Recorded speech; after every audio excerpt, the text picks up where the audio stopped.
कैसे हो सभी लोग? I hope guys each one of you are doing really great, super great, fantastic, mind blowing, outstanding in your life, right? चलो एकदम आराम से फोकस करना। तो क्या मैं ये बात बोल सकता हूँ that we are done with the chapter number 1, right? Guys हम लोगों ने चैप्टर नंबर 1 बहुत ही अच्छे तरीके से कंप्लीट कर लिया है। और सर आज हम लोग क्या करेंगे? हाय चांदनी, हाउ आर यू? राइट, आज हम लोग क्या करने वाले हैं? आज हम लोग क्वेश्चन आंसर सॉल्व करेंगे बच्चों, चैप्टर नंबर 1 के।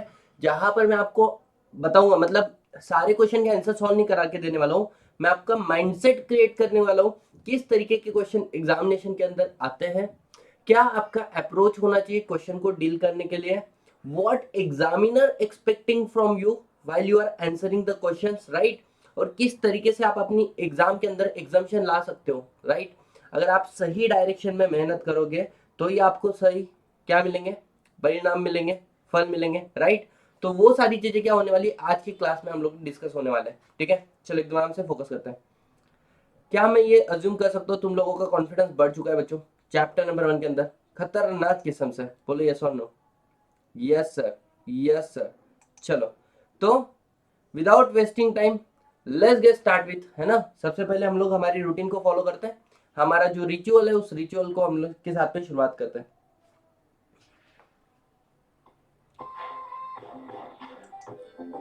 उम्मीद के अंबर में हम मन के खिले जो रोशनी, कह देंगे हम संसार को कोई लक्ष्य नामुमकिन नहीं। ज्ञान के और न्याय की हर राह को थामे हुए चल पड़े हैं झूम कर बस गीतिए गाते हुए। सत्यम वद धर्मम चर, सत्यम वद धर्मम चर, सत्यम वद धर्मम चर।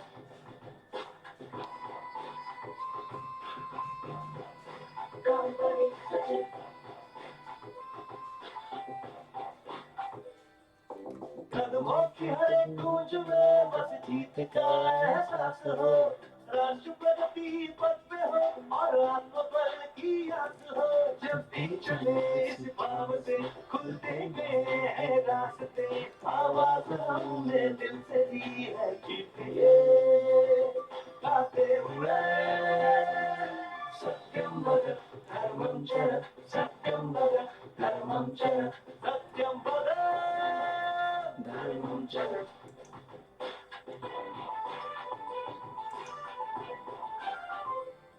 हर उन्नति के रंग में हर भारती का हाथ हो।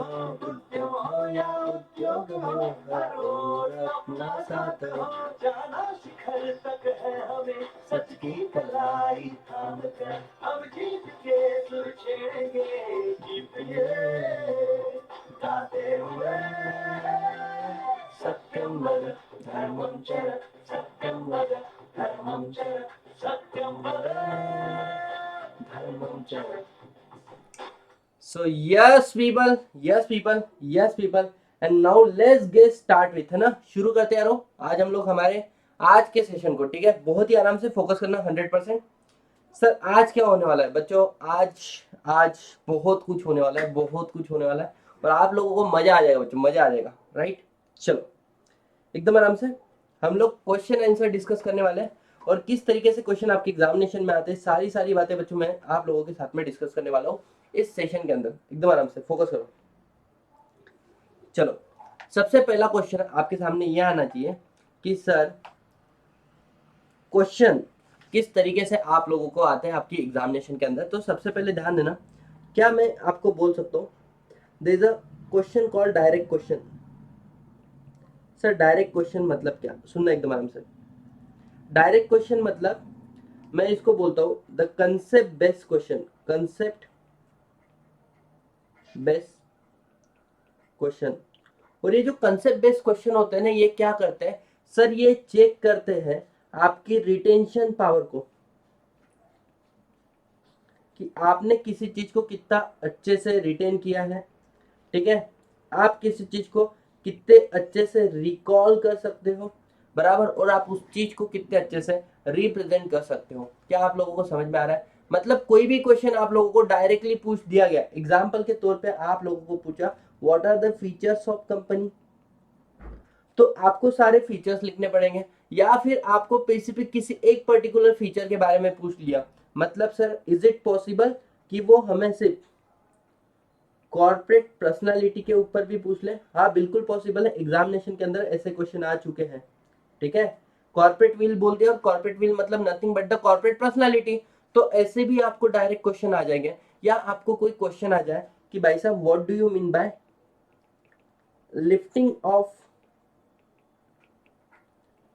कॉर्पोरेट विल, क्या आपको ये बातें समझ में आ रही है, जल्दी से बताओ। तो सर एक क्वेश्चन जो होता है वो होता है डायरेक्ट क्वेश्चन। डायरेक्ट क्वेश्चन मतलब स्ट्रेट फ्रॉम योर एग्जामिनेशन, मतलब module, straight from your study material, straight from जो नोट्स हम लोग क्लास में बना रहे हैं वहां से डायरेक्ट डायरेक्ट आपको क्वेश्चन मिलेंगे। अब सुनना क्या होता है, प्रॉब्लम क्या था।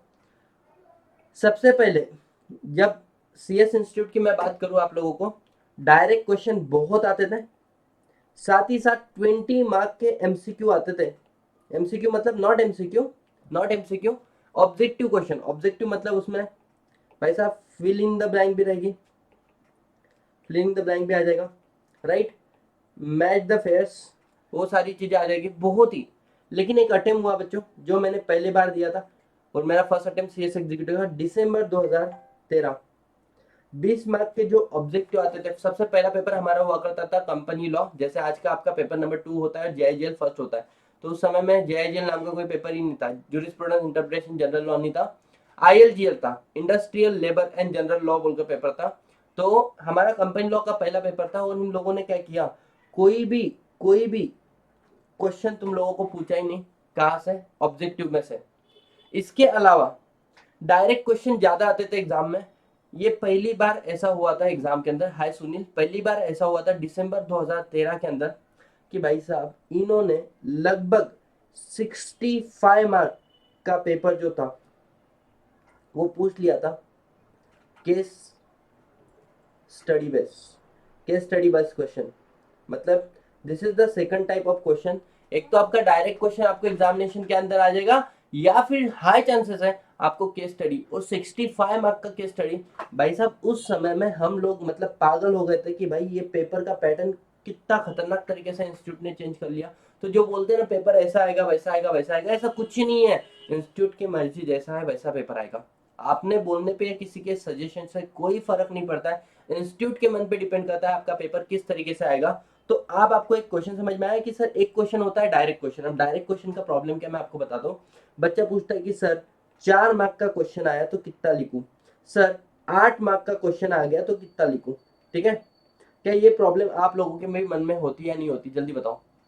4 मार्क के लिए, 8 मार्क के लिए, सर 6 मार्क के लिए मैं कितना लिखना चाहिए, ये वाला क्वेश्चन आता है आपके मन में, हाँ या ना? Yes sir. तो बच्चों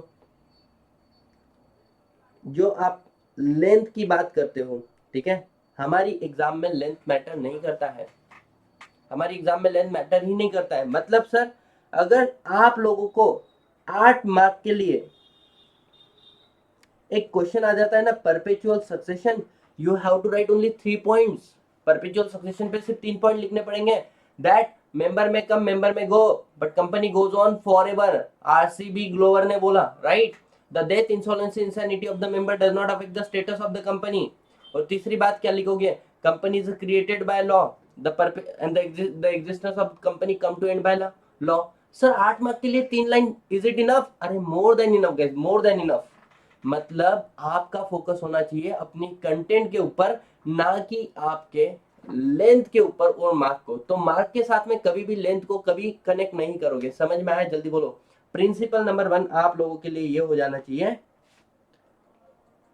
कि भाई सब मार्क और लेंथ के बीच में कोई भी दूर दूर तक कनेक्शन नहीं है, कोई भी नहीं, कोई भी दूर दूर तक कनेक्शन नहीं है। They are not a girlfriend boyfriend like in your BCom examination, your BBA examination, वहां पर चल जाता है। 8 मार्क के लिए तुम 4 पेज लिखो, 5 पेज लिखो, इज इट ओके, लेकिन यहाँ पर ऐसा कोई भी रिलेशन नहीं है, सिंपल है। आपको और एक एग्जाम्पल दे देता हूँ गाइज। अगर आपको एक क्वेश्चन आ जाता है कि सर 2 मार्क के लिए आपको क्वेश्चन आया है, इतना कम नहीं आता है, लेकिन मैं आपको हाइपोथेटिकल एग्जाम्पल बता रहा हूँ, जिसमें वो पूछ रहे हैं आपको बायबैक ऑफ शेयर।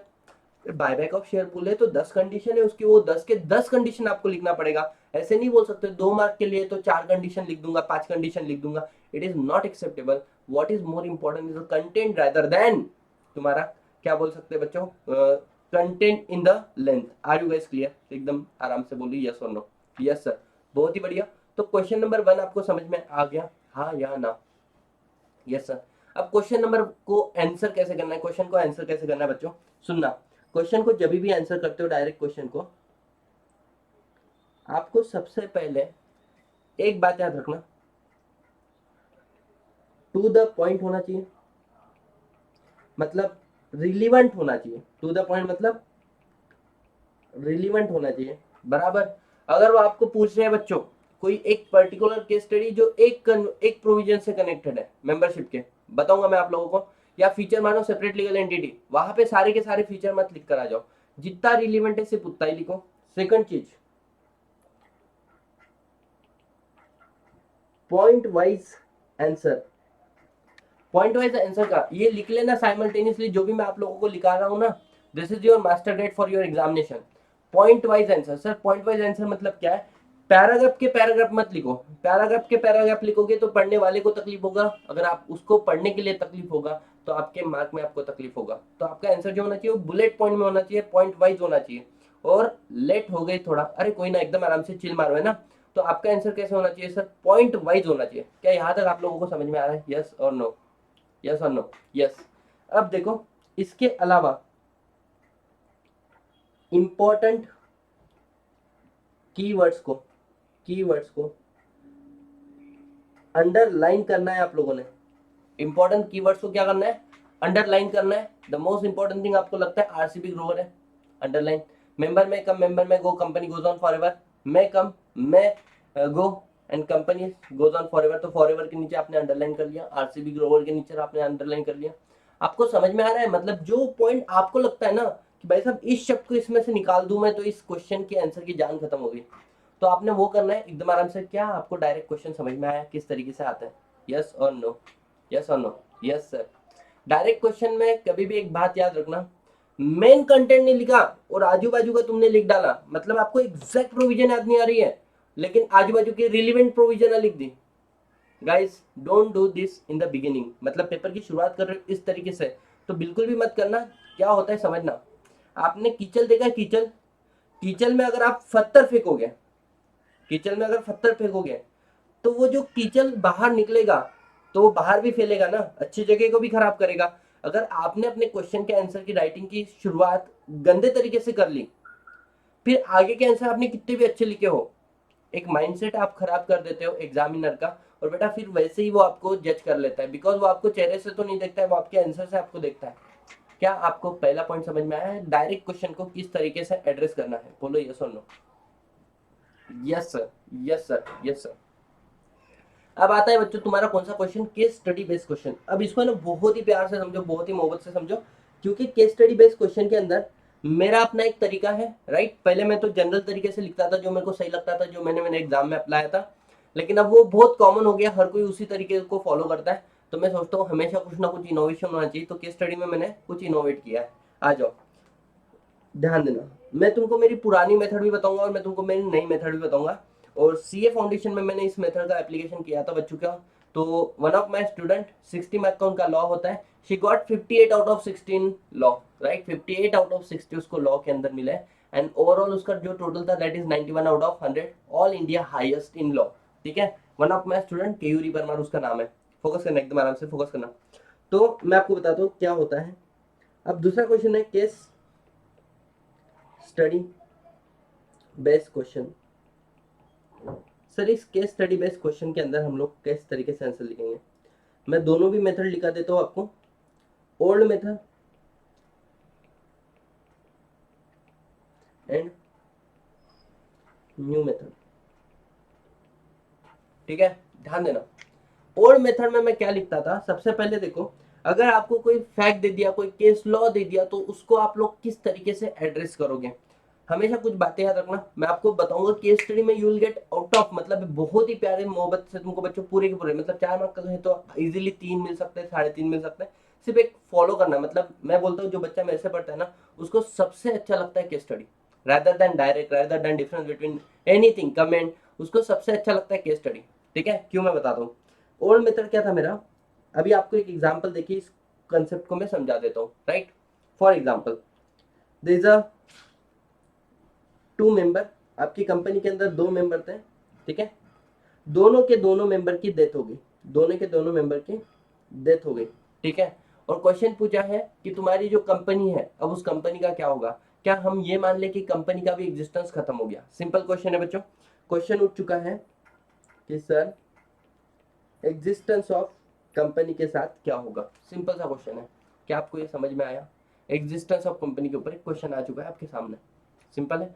तो पहले मैं क्या कराता था, पहले मैं बच्चों को 3 पॉइंट में आंसर लिखने को बोलता था इसका। सबसे पहले तो लिखो प्रोविजन ऑफ लॉ,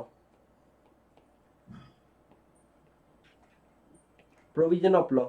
अब प्रोविजन ऑफ लॉ मतलब क्या बोलता है कि जो क्वेश्चन आपको पूछा गया, आप मुझे कमेंट बॉक्स में लिख के बताओ कि क्वेश्चन कहाँ से पूछा गया है। कि 2 मेंबर थे, दोनों के दोनों प्राइवेट लिमिटेड कंपनी, दोनों मेंबर का डेथ हो गया, तो कंपनी के एग्जिस्टेंस के साथ में क्या होगा। ये क्वेश्चन कहाँ से पूछा हुआ है, जल्दी से बताओ कहाँ से पूछा है भाई साहब। और मोहतरमाओ, बताइए क्वेश्चन का आंसर क्या लिखोगे, मतलब कहाँ, क्या कंसेप्ट है ये। अरे बताओ जल्दी से, इतना समय नहीं लगना चाहिए। चुप चुप बैठे हो, जरूर कोई बात है। एक तो कॉन्फिडेंस का कमी है या आंसर देने में इंटरेस्टेड नहीं हो। जल्दी से बताओ ढोकलो। Very good, good good good good good good good, बहुत ही बढ़िया। Perpetual succession, great great great. तो यहाँ पर आप लिखोगे परपेचुअल सक्सेशन के बारे में। अब मुझे एक बात बताना, मुझे एक बात बताना, क्या परपेचुअल सक्सेशन का कोई सेक्शन है। Answer is no. Perpetual succession का कोई सेक्शन नहीं है। और मैंने आपको बताया था जब मैं मेरी सीएस की एग्जामिनेशन क्लियर कर रहा था, आज की डेट में माइंडसेट बना के रख दिया है कि you are suppose to know the case study, और क्या बोल सकते हैं सेक्शन, सब सेक्शन। अरे कोई जरूरत नहीं है, कोई जरूरत नहीं है। मैं क्या बोलता हूँ, इंपॉर्टेंट सेक्शन होते हैं that you are suppose to know, right. Otherwise आपकी सेक्शन लर्न होना जरूरी नहीं है। समझ में आ रहा है। चीजों को बहुत हल्का रखो, इजी रखो। जब आप एक बार, अब मैं प्रैक्टिस करता हूँ, क्या मैं मेरे क्लाइंट को ऐसा बोलूंगा क्या, सर आपको राइट इशू करना है, मतलब एज पर सेक्शन 62 आपको आगे बढ़ना है आपके, मतलब नो। आप क्लाइंट से इस तरीके से बात नहीं करते हो। यू नो कि उसको क्या करना है। आप अपने लिए सेक्शन को रेफर करते हो, आप अपने लिए बैरक को ओपन करते हो, आप क्लाइंट के साथ में टेक्निकल बात नहीं करते हो। हाँ, 4 प्रोफेशनल लोग बैठे हुए, 4 सीएस बैठे हुए हैं, तो वहां पर आप शाइनिंग छोड़ सकते हो अपनी। अरे बात कर रहा है भाई 188 की, अच्छा 184 का disclosure of interest of director की बात कर रहा है, तो ढोकले तेरे को पता नहीं है, प्राइवेट कंपनी को एप्लीकेबल नहीं है। समझ में आ रहा है। मतलब भाई साहब प्रोफेशनल लोगों की अलग बात है, बट सेक्शन का रिक्वायरमेंट नहीं होता है। आई गॉट एग्जामिशन इन लॉ, लेकिन मैंने कोई सेक्शन वेक्शन कोट नहीं किए बच्चों, राइट। ऑल दो तुमको पढ़ाने के लिए मैं सेक्शन लर्न कर चुका हूँ, मेरे सेक्शन लर्न हो चुके, मेरे बच्चों के हो जाते हैं, but that does not mean कि आप लोग सेक्शन का टेंशन लो। मैं क्या बोलता हूँ, प्यार मोहब्बत में सेक्शन लर्न हो गया ना, बहुत बढ़िया। नहीं हुआ है तो जय राम जी की, मतलब हुआ तो अच्छा, नहीं हुआ तो और भी अच्छा। समझ में आया। तो अगर यहाँ पर तो सेक्शन नहीं है, तो फिर क्या लिखोगे, as per the provision of companies act 2013। समझ में आ रहा है। When you don't know the section, write the simple word as per the provision of companies act 2013। Are you guys clear. एकदम आराम से बोलो यस और नो, यस और नो, यस सर। सो यहाँ पर आप लोगों ने प्रोविजन के अंदर लिख दिया as per provision of company act 2013, blah blah blah blah करते करते आप लोगों ने लिखना शुरू कर दिया, right. Again the most important point कि आपके जो आंसर होने चाहिए वो कैसे होने चाहिए, बुलेट के अंदर होने चाहिए। अब आपने ये लिख लिया। अब समथिंग समथिंग समथिंग जो आपको मार्क तो नहीं देगा, लेकिन it is like a cherry on the cake. मतलब क्या, fact of the case, fact of the case. Fact of the case क्या बोलता है बच्चों, फैक्ट ऑफ द केस बड़ा सिंपल सा है। जो आपको केस स्टडी के अंदर क्वेश्चन किया गया है, उसको 1/4 में लिख के निकालो। आपने सीखा होगा ना कि भाई साहब बड़ा सा 4 लाइन पर का क्वेश्चन दिया हुआ है, केस स्टडी दिया, उसको 1 या सवा लाइन के अंदर खत्म कर दो। क्यों, the reason is very simple. तो फैक्ट ऑफ द केस से आपको पता चलता है question of argument, question of argument, ठीक है। क्वेश्चन ऑफ आर्ग्यूमेंट क्या है कि भाई साहब फैक्ट ऑफ द केस क्या है कि there is a private company, fact number 1, there are 2 share holder, both are died in the car accident, and question of argument क्या है कि what is the existence of company, what is the existence of company, ये हो गया आपका question of argument. जैसे ही आप लोगों ने ये मतलब ये जो क्वेश्चन ऑफ आर्गुमेंट होता है ना, ये आपकी फाइनल लाइन होती है, दिस इज योर कंक्लूजन।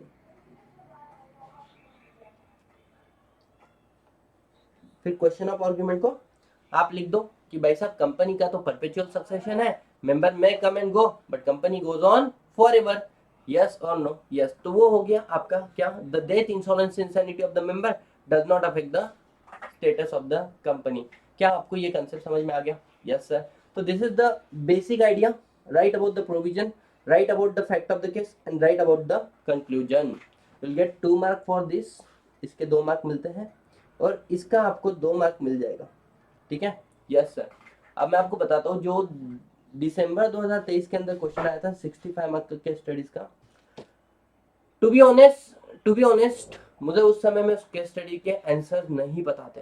मैंने जो मेरा प्रिपरेशन किया था that is from that point of view, direct question, difference between, filling the banks, वो वाले जो होते हैं ना, मैच द फेयर्स, तो वो सारी चीजें मैंने की थी।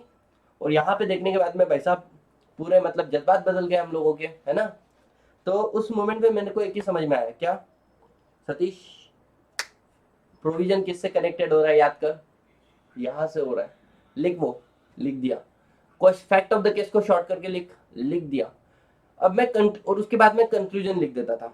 तो प्रॉब्लम क्या होता था, सुनना, मैं अगर प्रोविजन को सही से कनेक्ट वहां पे डाल चुका हूँ, बहुत बढ़िया, मैं फैक्ट को तो 100% सही डालूंगा क्योंकि वहां पर कोई मतलब रॉकेट साइंस नहीं और आपको अपना एक्स्ट्रा नॉलेज यूज नहीं करना है। मेन बात आता है कंक्लूजन बच्चों मेरे हुए थे गलत। टू बी ऑनेस्ट कंक्लूजन मेरे गलत हुए थे, मेरे को लगता था मैं सही किया हूँ। लेकिन जब आपका पेपर हो जाता है उसके बाद में टीचर से एक्सपेक्ट मत करना कि टीचर विल टेल यू, मैं बता दूं आपको, अलग बात है। प्रॉब्लम क्या होता था तब, सुचिता प्रकाशन का न्यूज स्कैनर आ चुका था।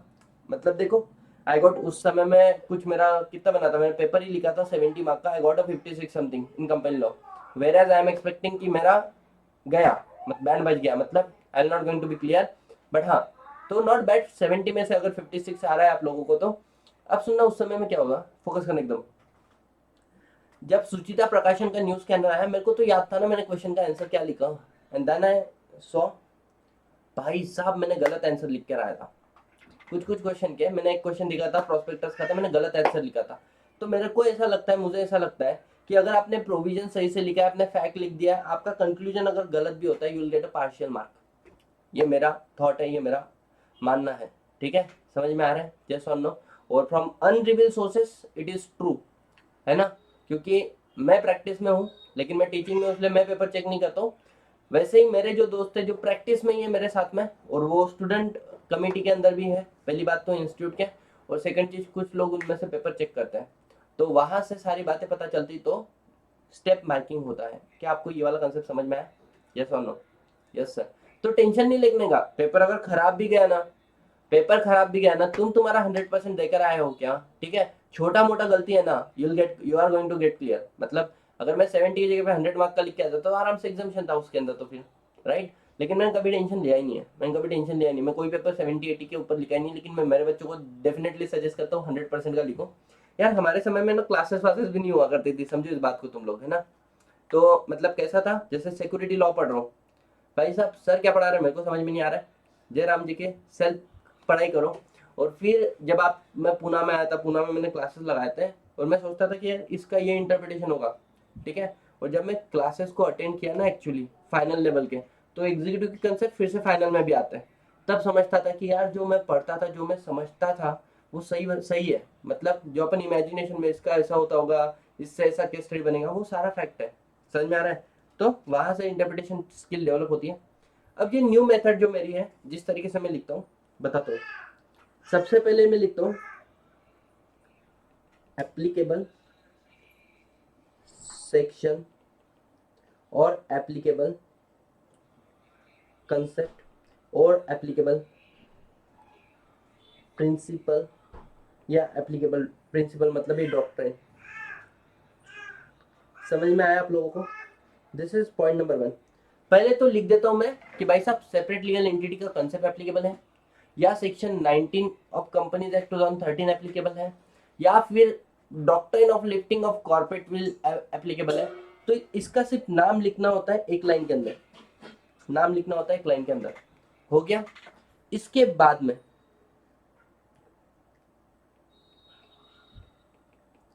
प्रोविजन, प्रोविजन में क्या होता है कि भाई साहब सेक्शन 19 होगा, अगर तुमने ऊपर सेक्शन 19 लिखा है तो उस सेक्शन 19 के अंदर क्या लिखा है ये तुम नीचे लिख देते हो। बट ये जो प्रेजेंटेशन है ना ये सबसे बेस्ट होता है।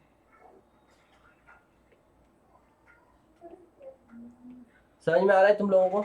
या आपने लिफ्टिंग ऑफ कॉर्पोरेट विल लिख दिया है से फॉर एग्जांपल, तो उसकी प्रोविजन क्या है, उसकी प्रोविजन वहां पर प्रोविजन क्या बोलोगे आप? Ignore separate legal entity, disregard corporate personality, looking behind the person who are in the actual control and the affair of the company, it is a complete discretion of the courts whether to leave the corporate will or not, right? आपको याद आ रहा है ये सारी बातें मैंने आपको पढ़ाई है रेगुलर क्लासेस के अंदर। And there are the exceptional circumstances, तो वैसे करके हम लोग आंसर लिखते हैं। तो आपको आपका बुलेट पॉइंट में आंसर करना पड़ेगा, समझ में आया? यस सर, आगे बढ़ो। अब प्रोविजन लिखा ना आपने, प्रोविजन लिखा ना आपने, तीसरा fact of case. Fact of case क्या बोलता है? जो भी फैक्ट रहेंगे आपके आपने यहाँ पे लिख दिया। कैसे लिखना है फैक्ट ऑफ द केस? 1/4, मतलब समरी में लिखना है एकदम, मतलब इसका कोई मार्क नहीं मिलता है फैक्ट ऑफ द केस का, लेकिन अगर आप लिखोगे तो सही तरीके से आपको क्या होगा, मतलब वैल्यू मिलेगा उसका। आगे बढ़ो। पॉइंट नंबर 4, ये है बच्चों अपना इनोवेशन, मतलब ये कोई नहीं लिखता है, ये सिर्फ अपने बच्चे हैं, ये जहां पर पेपर में ऐसा दिख जाए ये होता है एप्लीकेशन ऑफ अबव, या इसको आप ले लो, इसकी मैं हेडिंग लिख देता हूँ आपको, एप्लीकेशन। एप्लीकेशन क्या है? एप्लीकेशन ये है कि भाई साहब जो आपने फैक्ट ऑफ द केस लिखे हुआ है, प्रोविजन ऑफ द लॉ लिखा हुआ है, अगर आप उसको अप्लाई करोगे फैक्ट ऑफ द केस पे तो क्या आपके दिमाग में आएगा? तो यहाँ पर मैं क्या करता हूँ, इसकी लैंग्वेज ऐसे शुरू होती,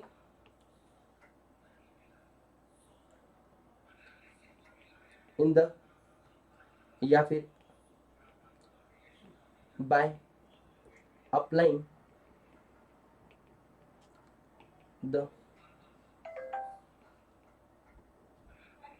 above given provision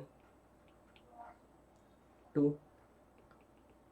fact of the case। और फिर आपको क्या समझ में आता है उसकी अंडरस्टैंडिंग यहाँ पर करो, और लास्ट में कंक्लूजन। और ये जो कंक्लूजन होता है it is a single line conclusion कि company has separate legal entity, company has perpetual succession and the existence of company not end by the death of the member, single line answer. तो आपको ये concept समझ में आया क्या? सबसे पहले अब कभी कभी देखो कोई बच्चा ऐसा होगा कि जिसको सर सेक्शन याद नहीं है, तो आपका स्टेप नंबर 1 मिस हो जाएगा, तो कोई फर्क नहीं पड़ता, मिस हो गया हो गया। अगर सेक्शन लिस्ट नंबर 1 खत्म हो गया, मतलब सर सेक्शन 19 मेरे को तो याद ही नहीं आ रहा है, छोड़ो ना, आपके लिए यहाँ से शुरुआत, प्रोविजन ऑफ द लॉ, फिर आप सीधा as per the provision of company act 2013 शुरू करो, फिर नीचे फैक्ट ऑफ द केस लिखो, उसके बाद में अब एप्लीकेशन करो, और उसके बाद में कंक्लूजन करो। मतलब 4 पॉइंट में आपको आंसर लिखना है। क्या आपको ये समझ में आया? 4 पॉइंट में आंसर लिखना है ना? बहुत ही बढ़िया। तो अगर इस तरीके से आप लिखोगे, मैं आपको बता रहा हूँ जिस तरीके से मैं आपको आंसर लिखा के दूंगा, उसके बाद में अपने इंस्टीट्यूट का आंसर देख लेना। आप बोलोगे सर अगर इंस्टीट्यूट के आंसर को 4 में से 4 दे रहे हैं ना, तो आपका आंसर तो 4 होगा, तो 6 मार्क देने के लायक का बनेगा। सिर्फ आपको क्या करना है, इस तरीके से प्रेजेंट करना है क्वेश्चन को। समझ में आ रहा है? चलो यार एकदम आराम से। अब दूसरा क्वेश्चन आता है बच्चों, क्या ये बहुत ही प्यारा क्वेश्चन होता है, मैं बोलता हूँ कंसेप्चुअल क्वेश्चन, जहां पर मार्क जाते हैं। कंसेप्चुअल क्वेश्चन क्या होता है कि भाई साहब आप लोगों को एक लाइन दे दी, एक लाइन दे दी स्ट्रेट फॉरवर्ड, और ये लाइन सही भी हो सकती है गलत भी हो सकती है, या आधी सही आधी गलत भी हो सकती है। मतलब मैं क्या बोल रहा हूं, समझो, ये जो लाइन आपको दे दी, ये line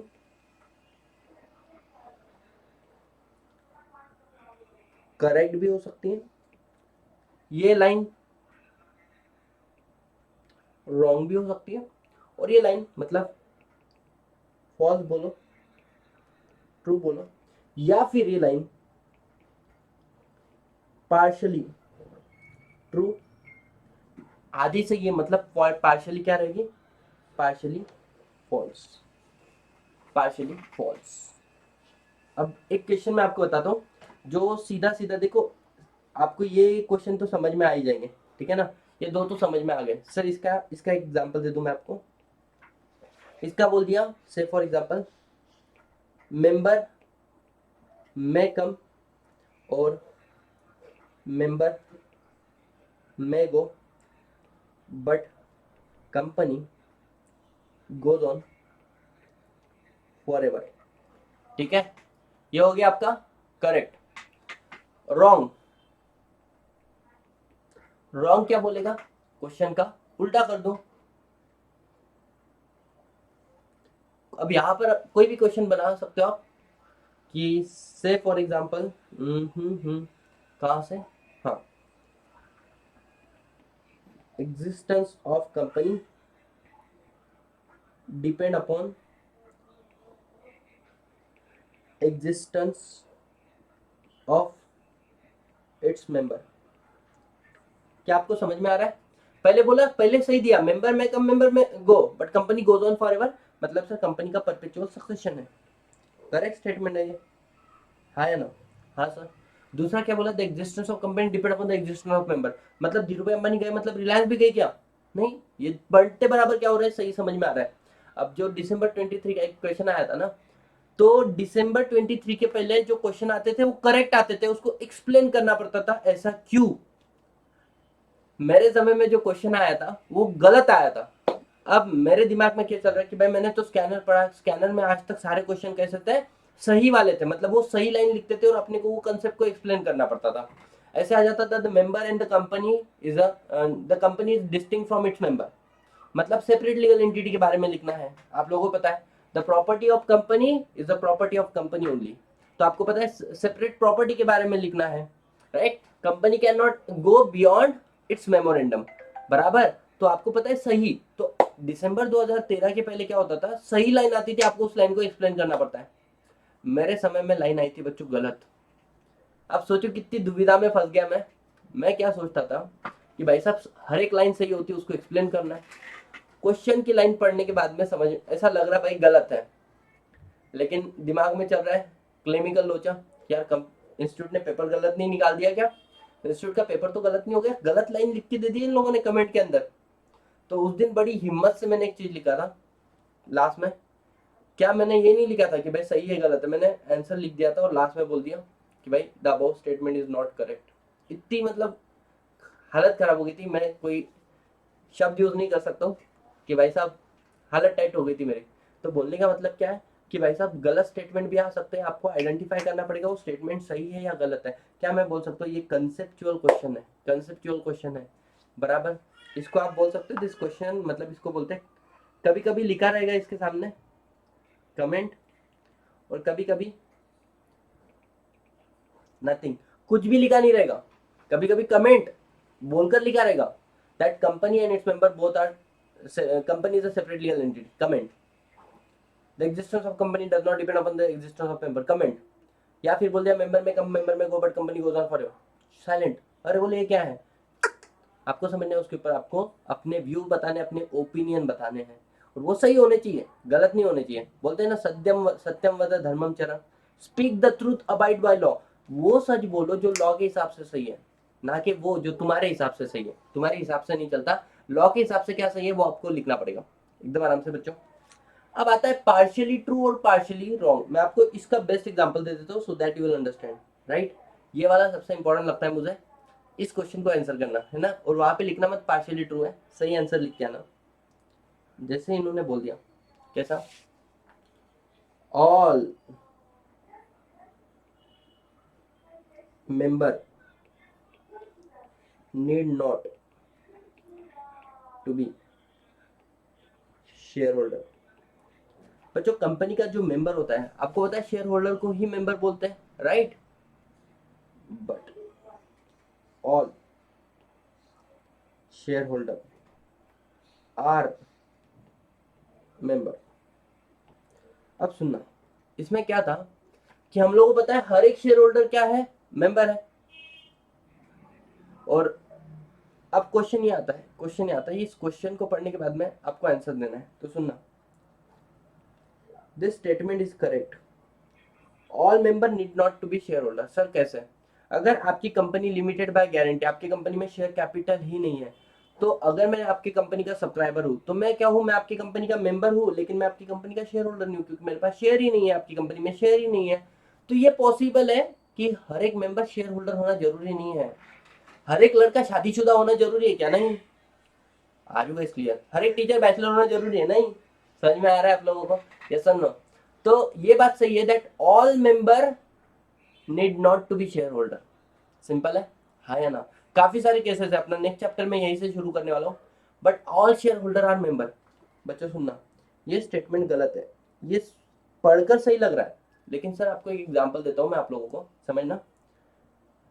there is a mister A है, और बच्चों मिस्टर ए ने क्या किया, रिलायंस इंडस्ट्री लिमिटेड के शेयर्स लिए। He acquired shares of Reliance Industry Limited. तो क्या मैं बोल सकता हूँ ये व्यक्ति कौन है? ये है शेयर होल्डर। और साथ ही साथ रिलायंस क्या करेगा, अपने पास जो रजिस्टर है उसके अंदर एंट्री करेगा, ए का नाम लिखेगा, राइट। तो जैसे ही इसका नाम रजिस्टर ऑफ मेंबर में लिख दिया, तो ये व्यक्ति क्या हो गया, मेंबर भी हो गया। बोलो हाँ ना? मतलब sir mister A is a share holder as well as the member of the company. आप शेयर होल्डर भी हो, आप मेंबर भी हो। अब सुनना, मिस्टर ए ने अपने शेयर मिस्टर बी को ट्रांसफर किए, राइट। अब शेयर होल्डर कौन हो गया? क्योंकि शेयर सर्टिफिकेट बी के पास चले गया बच्चों, शेयर होल्डर हो गया बी। बी ने जाके कंपनी में रिक्वेस्ट किया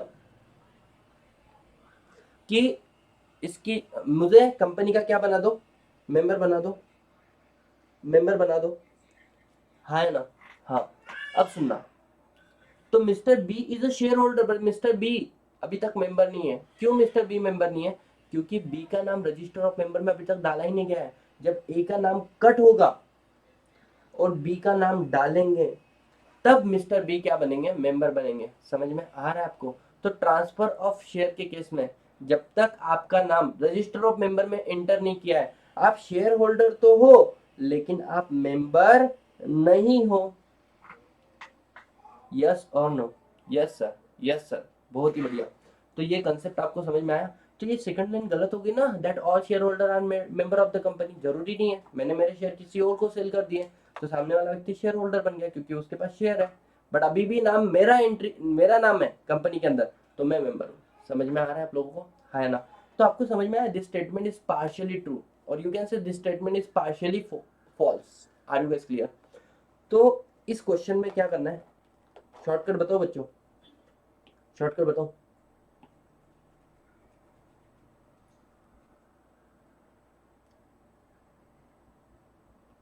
सबसे पहले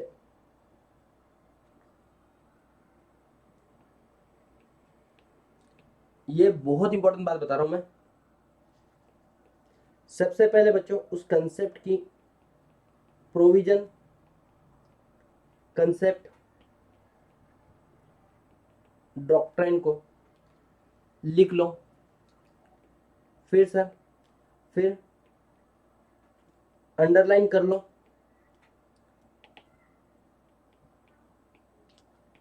इंपॉर्टेंट कीवर्ड्स को, और बाद में लास्ट में लिख देना कि आपका स्टेटमेंट करेक्ट है या फिर फॉल्स है या फिर पार्शियली ट्रू है।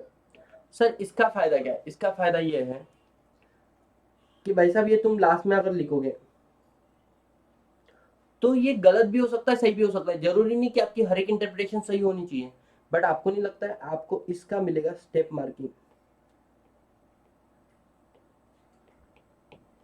आपको इसकी स्टेप मार्किंग मिल जाएगी कि आपने सही से आइडेंटिफाई किया है क्वेश्चंस को, हाँ या ना? Yes sir, yes sir.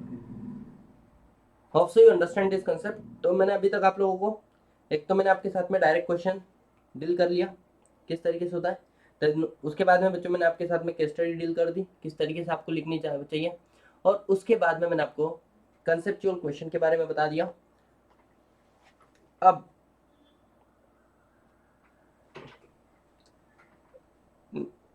Next question आता है, what I think most important and easiest question what I believe, मतलब मेरे को लगता है बहुत इंपॉर्टेंट है और बहुत इजी होता है एज पर SDB, बट एग्जैक्टली अपोजिट है most difficult and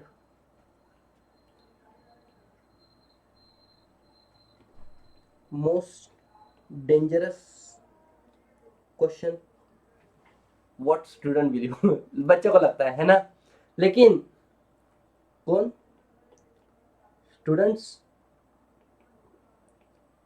other than SDB sir. भाई साहब मेरे बच्चों के अलावा जो बच्चे हो गए उन लोगों को ये डिफिकल्ट लगता होगा, मेरे बच्चों को ये डिफिकल्ट नहीं लगता है, ठीक है, because what I believe is writing is just a skill. क्या ये बात आप मानते हो? अगर आप लोग मेरे को समझ चुके हो, ठीक है, तो आपको ये बात तो समझ में आ चुका है कि मैं पूरा सब्जेक्ट कैसे करता हूँ, बिना देख के भी लिख सकता हूँ, राइट। तो मेरा मानना ये है कि writing is just a skill और आपको ये स्किल आनी चाहिए, अदरवाइज आप एग्जामिनर को कैसे हिट करोगे, बराबर। तो राइटिंग, सर ये क्वेश्चन कौन सा है, ये क्वेश्चन के बारे में बात करो। द क्वेश्चन इज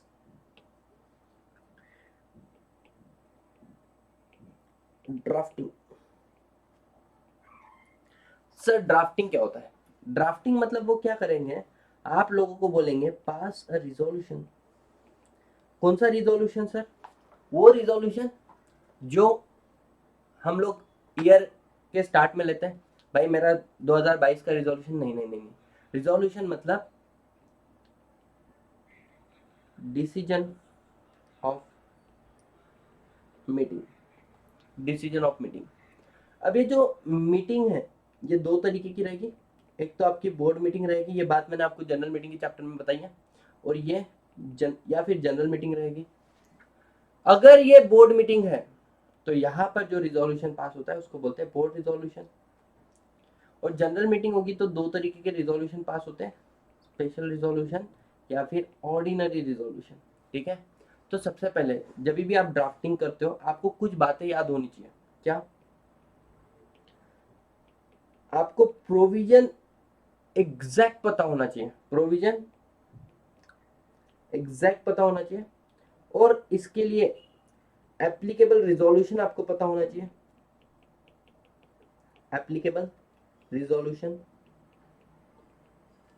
ठीक है, कि भाई साहब बोर्ड मीटिंग का रिजोल्यूशन है, ऑर्डिनरी रिजोल्यूशन या स्पेशल रिजोल्यूशन है, तो ऑर्डिनरी रिजोल्यूशन, स्पेशल रिजोल्यूशन या फिर बोर्ड रिजोल्यूशन, ये चीज आप लोगों को बहुत अच्छे से पता होनी चाहिए, क्योंकि ये आपको थोड़ा सा इंपॉर्टेंट एज देती है, ठीक है।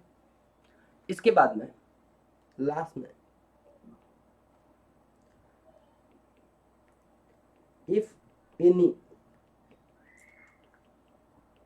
अप्रूवल, मतलब further approval, if any further approval is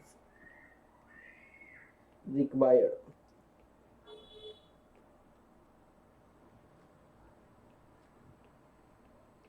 make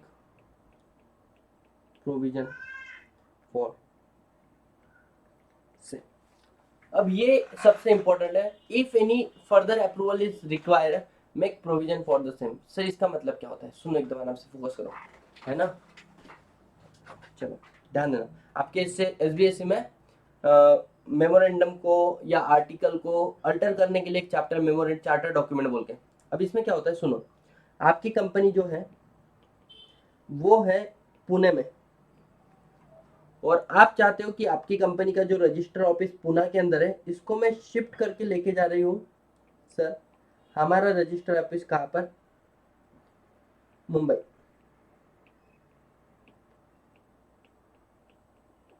अब यहाँ पर हमें करना है शिफ्ट। अब मुझे एक बात बताओ, आपको ये बात समझ में आ रहा है कि भाई साहब आपका रजिस्टर ऑफिस सेम स्टेट के अंदर है, सेम स्टेट के अंदर है, दैट इज महाराष्ट्र,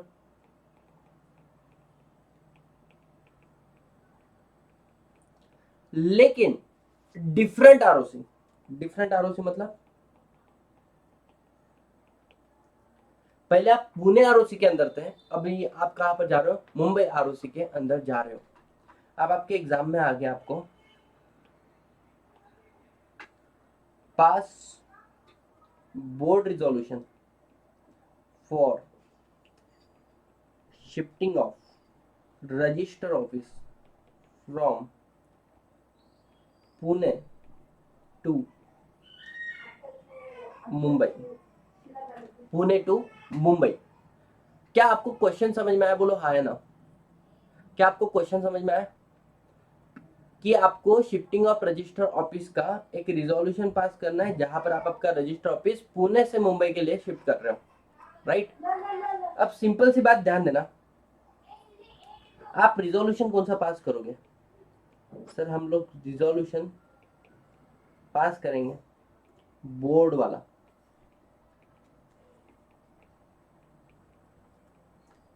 अब मुझे एक बात बताओ, क्या बोर्ड रिजोल्यूशन के पास मतलब बोर्ड ऑफ डायरेक्टर के पास इतना पावर है कि वो शेयर होल्डर की परमिशन लिए बिना, रीजनल डायरेक्टर की परमिशन लिए बिना डायरेक्टली अपने रजिस्टर ऑफिस को शिफ्ट कर देंगे पुणे से मुंबई? बताओ, क्या बोर्ड ऑफ डायरेक्टर के पास इतना पावर है? हाँ हाँ, भाड़ में गए शेयर होल्डर, अरे वो रीजनल डायरेक्टर की माँ का साकी ना का, मैं शिफ्ट कर रहा हूँ मेरा register office. Resolve that as per the provision of the companies act and the rules made and the rules applicable modified from time to time, right? It is resolved that क्या, that the register office of the company are shifted from existing place Pune dash to Mumbai। ऐसा नहीं, you cannot। तो यहाँ पर क्या करोगे, आप board resolution पास करोगे और उसके अंदर एक लाइन लिखोगे, क्या, subject to approval by share holder या फिर बोलो member in general meeting by passing special resolution and approval of regional director. मतलब समझ में आ रहा है भाई साहब? मैं मेरा बोर्ड रिजोल्यूशन पास कर रहा हूं कि मुझे रजिस्टर ऑफिस शिफ्ट करना है, कहां से? पुणे से मुंबई, बराबर? पुणे से मुंबई मुझे मेरा रजिस्टर ऑफिस शिफ्ट करना है, लेकिन ये मेरा जो रिजोल्यूशन इसकी कोई वैलिडिटी नहीं है अगर शेयर होल्डर ने इसको अप्रूव नहीं किया तो, इसकी कोई वैलिडिटी नहीं है अगर रीजनल डायरेक्टर ने इसको अप्रूव नहीं किया तो। इसलिए मैंने पहले से एक प्रोविजन डाल के रख दिया कि भाई साहब ये रिजोल्यूशन है subject to approval of members in general meeting by special resolution by approval of RD. मतलब आपको ये समझ में आया? Third point, if any further approval is required, if any further approval is required make a provision for the same. बोलो हाँ। ये third point समझ में आया? बच्चे यहीं पे गलती करते हैं, बच्चे यहीं पे गलती करते हैं। समझ में आया? हाँ सर। अब सुनना, मैंने बोला आपको एग्जैक्ट प्रोविजन पता होने चाहिए, आपको एग्जैक्ट प्रोविजन पता होने चाहिए। सर क्यों ऐसा? इसके पीछे का लॉजिक समझो। सेम सिचुएशन में आपको बोलता हूँ कि भाई साहब मेरा जो रजिस्टर ऑफिस है पुणे है और ये मुझे पुणे से शिफ्ट करना है, मेरा रजिस्टर ऑफिस सुनना किधर, सूरत। अब सूरत मतलब गुजरात और ये पुणे मतलब महाराष्ट्र, ठीक है? अब सुनना, आपको लगेगा बड़ा सिंपल और आपको बोल दिया pass board resolution, pass board resolution for shifting of register office, बराबर? कहां से कहां? बोले पुणे टू गुजरात। अब बच्चा सोचेगा सेम रिजोल्यूशन पास करना है, ऐसा वाला नहीं, नहीं। अब सुनो, अब यहां पर आपको पहला रिजोल्यूशन पास करना है, resolution to shift register office from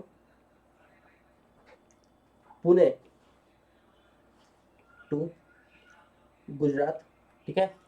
इसके अंदर लिख दोगे सब्जेक्ट टू अप्रूवल। अब किसका किसका अप्रूवल चाहिए? 3 लोगों के अप्रूवल चाहिए। आपको शॉर्टकट बता रहा हूं मैं। एक तो स्पेशल रिजोल्यूशन जनरल मीटिंग में, मतलब सर मेंबर का अप्रूवल चाहिए, आरडी रीजनल डायरेक्टर, और सुनना सेंट्रल गवर्नमेंट का लगता है। When you change the state, अब यहां से स्टेट चेंज हो रहा है ना एक्चुअली। अब देखो तो महाराष्ट्र से गुजरात जा रहे हो तो आप स्टेट चेंज कर रहे हो, ठीक है। तो आपको ये करना पड़ेगा। अब बच्चा सोचता है कि भाई साहब मैंने अगर ये रिजोल्यूशन पास कर दिया तो मेरे को अच्छा मार्क मिलेगा। नहीं मिलेगा ढोकले, आधा मार्क मिलेगा, आधा मार्क मिलेगा। सर क्यों? सुनना, जब भी आप स्टेट चेंज करते हो तो क्या मैं आपको ये बोल सकता हूँ आपको दूसरा रिजोल्यूशन पास करना पड़ेगा क्या? That is alteration of memorandum of association. बेटा मेमोरेंडम ऑफ एसोसिएशन के अंदर आपके 5 क्लॉजेस ध्यान रखना तुम लोग, है ना। चेंज हो सकते हैं, 6ठा क्लॉज चेंज नहीं हो सकता।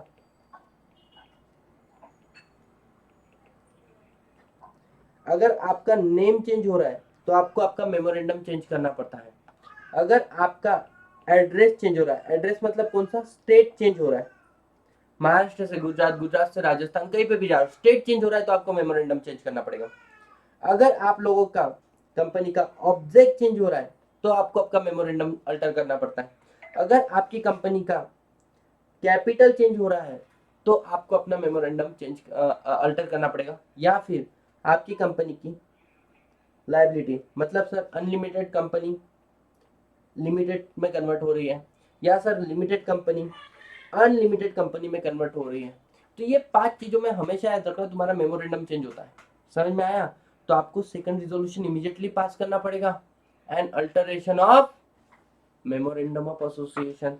अब जो बच्चा सोचता है कि एग्जामिनर ने इतना पूछा और इतना लिख के आ जाता है और बाद में ऐसे मुंह बनाता है, अरे वाह, और बाद में रिजल्ट आता है तो ये क्या हुआ, कैसे हुआ, कब हुआ? तो you should not fall under this category. Pappu मत बन जाना तुम लोग। समझ में आ रहा है? क्योंकि तुमने रिजोल्यूशन ही आधा पास किया ना। तो देखो कितना ब्यूटीफुली मैंने आप लोगों को यहाँ पे एक्सप्लेन किया है कि सबसे पहले आपको प्रोविजन एग्जैक्ट पता होना चाहिए, दूसरा फिर एप्लीकेबल रिजोल्यूशन पता होनी चाहिए, और तीसरा क्या कि भाई साहब अगर किसी का अप्रूवल चाहिए तो आपने वहां पे अप्रूवल के बारे में लिखना चाहिए।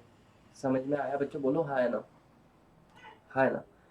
Yes sir. अब आता है बच्चों लड्डू, मतलब सर लड्डू लड्डू लड्डू। अब आ रहा है लड्डू। हाँ सच्ची में, अरे बोलो कौन सा लड्डू खाओगे? आप खाना चाहते हो मोतीचूर के लड्डू बच्चों? बोलो मोतीचूर के लड्डू खाओगे? नहीं सर, मेरे को मोतीचूर के लड्डू पसंद नहीं है। चलो बर्फ तुमको पसंद है बच्चों? काजू करी, काजू करी खाना चाहोगे? बोलो हाँ, अरे बोलो ना, खाना चाहेंगे सर, खाना चाहेंगे। हाँ तो काजू करी बेसन के, अरे रे रे, ठीक है। जिन लोगों को बेसन के लड्डू पसंद है उन लोगों को बेसन का लड्डू खिलाएंगे। जिसको मलाई पेड़ा पसंद है उसको बेटा मलाई पेड़ा भी खिलाएंगे। मतलब सर गजब क्वेश्चन। नेक्स्ट क्वेश्चन पूरा पूरा बोनस है, पूरा बोनस है सर। जो मन, हाँ बिल्कुल ऐसा क्वेश्चन जो तुमको अच्छे मार्क्स देके चल जाएगा, अच्छे मार्क्स। मतलब सर ये क्वेश्चन कभी घुमा फिरा के आते ही नहीं। This are very simple straightforward. हर एक आप मतलब ये आपके पास लिस्ट रहेगा इस क्वेश्चन का, और इस क्वेश्चन के आप मतलब 12 मार्क के तो 12 के 12 उठा के लेके आ सकते हो। 12 के 12। हाँ सर क्या है डिफरेंस बिटवीन, डिफरेंस बिटवीन, समझ में आ रहा है? तो दो तरीके से ध्यान देना डिफरेंस बिटवीन को लिखा जाता है। सबसे पहला you better know guys, tabular form में लिख दो। आई बिलीव कि जो टेबुलर फॉर्म वाला होता है वो बहुत ही ज्यादा मतलब स्मूथनिंग होता है आंखों के लिए, है ना, सामने वाले को भी समझता है। तो यहाँ पर आप क्या लिख दो, बेस, यहाँ पर आप डिफरेंस। अब मैं आपको मेरी स्ट्रेटेजी बताता हूँ, which is again a new strategy जो नॉर्मली मार्केट में अवेलेबल नहीं है। क्या, जब भी डिफरेंस बिटवीन लिख रहे हो तो डिफरेंस बिटवीन के आंसर दो तरीके से लिखे जाते हैं, व्हाट आई बिलीव। सबसे पहला, the first thing is right about similarity. Similarity के बारे में लिखो। और द सेकंड पॉइंट इज, जिसका आपको मार्क मिलेगा, दैट इज डिफरेंस, डिसिमिलैरिटी आप बोल सकते हो।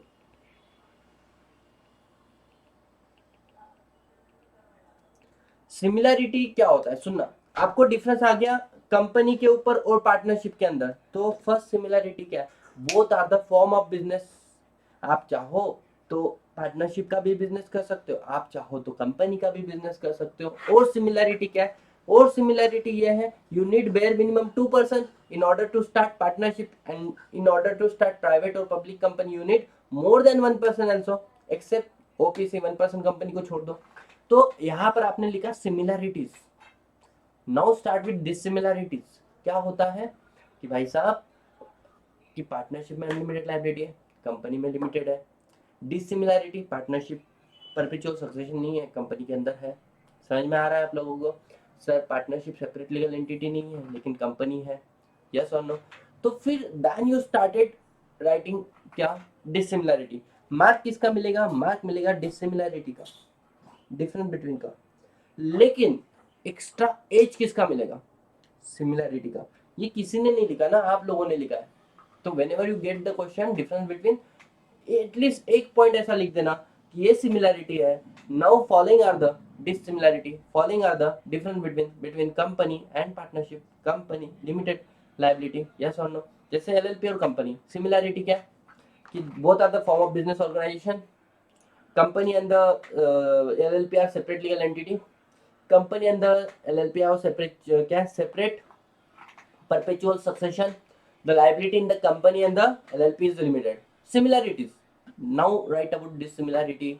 कंपनी को गवर्न करने के लिए बोर्ड ऑफ डायरेक्टर बैठे हुए हैं, और पार्टनरशिप को गवर्न, एलएलपी को गवर्न कौन करता है, designated partner, right?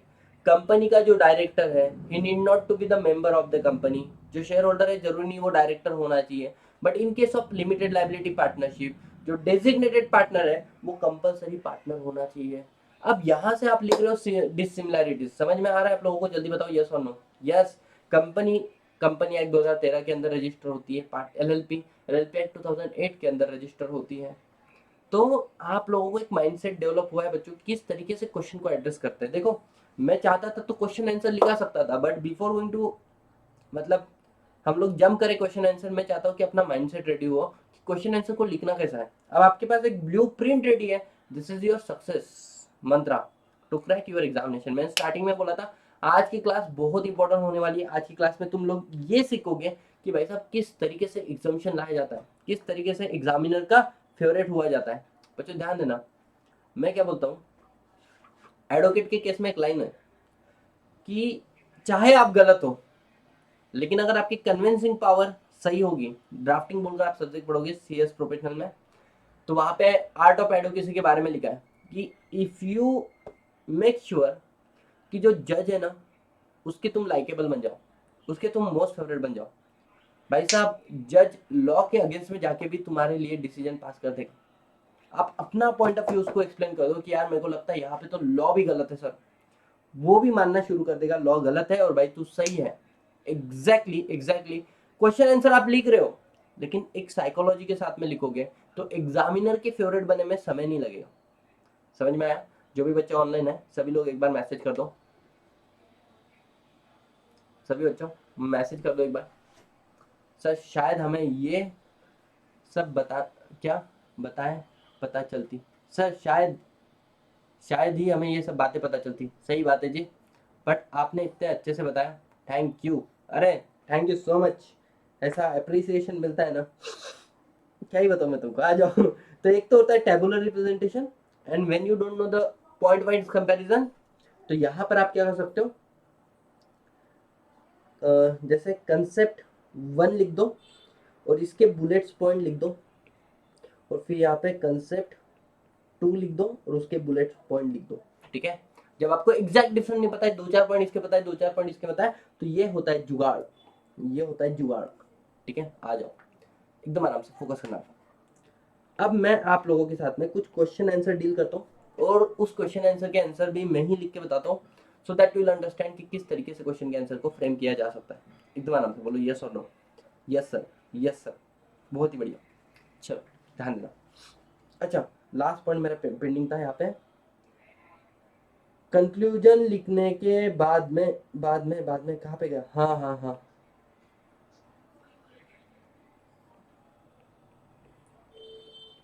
Relevant case if any, कोई रिलेवेंट केस होगा तो इफ एनी आपको वो लिखना पड़ेगा, सिंपल है।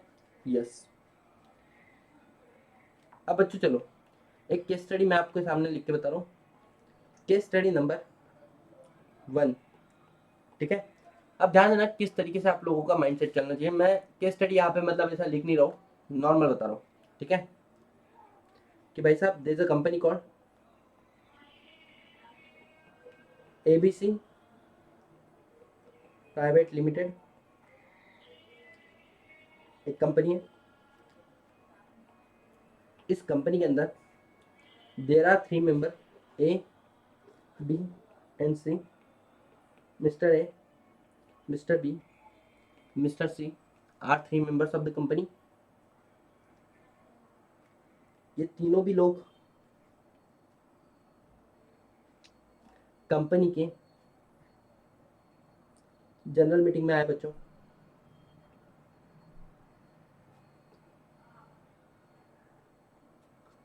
कंपनी में बॉम्ब फटा, ऑल आर डाई, सब लोगों की डेथ हो गई। ठीक है, अब इस क्वेश्चन का हम लोगों को आंसर करना है। क्वेश्चन इजी है, कंफर्टेबल हो एकदम आराम से। केस स्टडी नंबर 1 मैं आपको 2-3 केस स्टडी भी लिखा के बताऊंगा, तो आपका एक माइंडसेट क्रिएट हो जाएगा किस तरीके केस स्टडी को आंसर करते हैं, किस तरीके से। सबसे पहले अब ध्यान दो, एकदम आराम से फोकस, एकदम रिलैक्स, एकदम रिलैक्स। सबसे पहले ना केस स्टडी की आउटलाइन बनाओ। सर आउटलाइन क्या होता है? अगर ये आउटलाइन आपके दिमाग में रेडी होगी ना, you will eventually and up getting good marks, right? आपको बहुत अच्छे से मार्क आ जाएंगे, और आप लोगों को बहुत इजी तरीके से आप लोग आगे बढ़ जाओगे लाइफ में। कैसा है? सबसे पहला पॉइंट, दूसरा पॉइंट, तीसरा पॉइंट, चौथा पॉइंट, पांचवा पॉइंट। ठीक है, चलो फोकस करो। पहला पॉइंट क्या बोलता है? क्या एप्लीकेबल प्रोविजन है? Sir perpetual succession is a applicable provision. फिर मतलब एप्लीकेबल कंसेप्ट, यहाँ पे प्रोविजन की जगह पे कंसेप्ट बोल दो, एप्लीकेबल कंसेप्ट। फिर दूसरा, write about perpetual succession, then write about fact of case, then application, and then conclusion. क्या ये 4-5 पॉइंट आपके दिमाग में आ गया? आपको लिखना क्या है? देखो मतलब है ना गाइस, नॉर्मली बच्चे स्ट्रगल करते हैं लिखना क्या होता है। अरे स्ट्रगल मत करो, पहले आंसर रेडी करो, पहले आंसर रेडी करो, अब तो फॉर्मेलिटी बाकी है। स्ट्रगल हुआ ही कहाँ पे है? मेरे को बताओ, स्ट्रगल हुआ? कुछ नहीं हुआ है। चलो आ जाओ बताता हूँ मैं आपको। अब शुरू करते हैं हम लोग अपनी। सबसे पहले एप्लीकेबल कंसेप्ट लिखा आपने तो लिख दो। एप्लीकेबल कंसेप्ट क्या है बच्चों?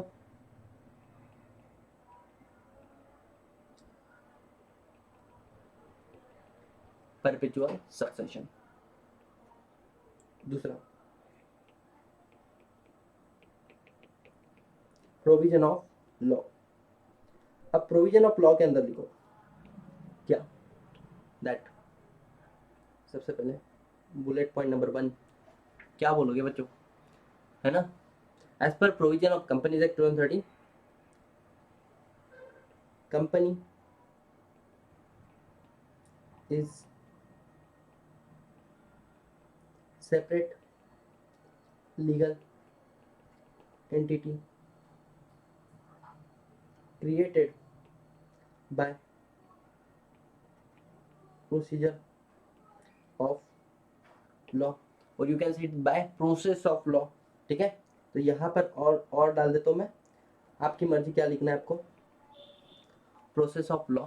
सो इट हैज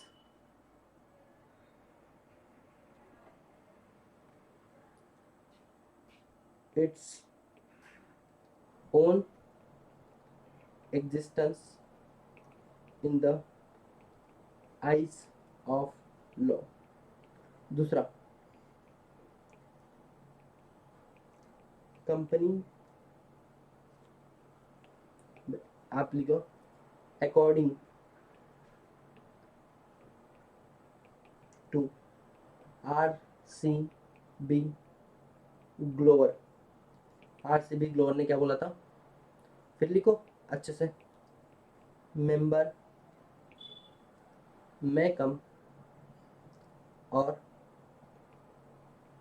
मेंबर में go, but company goes on forever। ठीक है, so the existence of company does not affect by death, insolvency and insanity of its member। Right, तो आपने यहाँ पे प्रोविजन लिख दिया। अब आ जाओ fact of the case.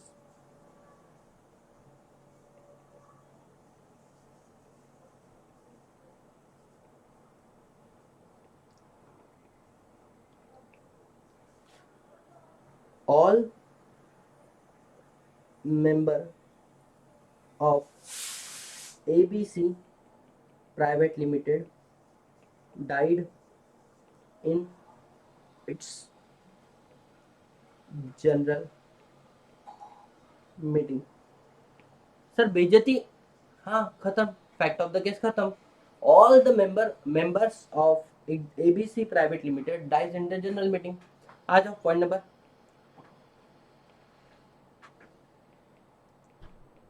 Application.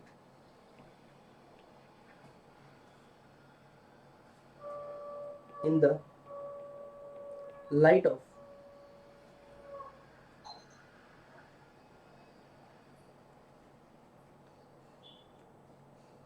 above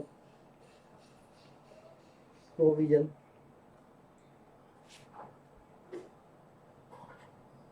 and given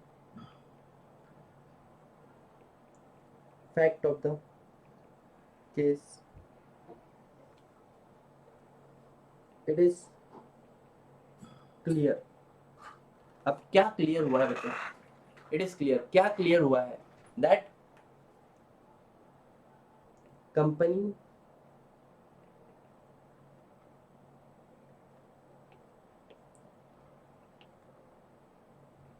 is separate legal entity having perpetual succession created by law। अब देखो एक लाइन यहाँ पे छोड़ दी थी मैंने जानबूझ के, and existence of company and by provision of law। It means even hydrogen bomb does not have power to destroy its existence।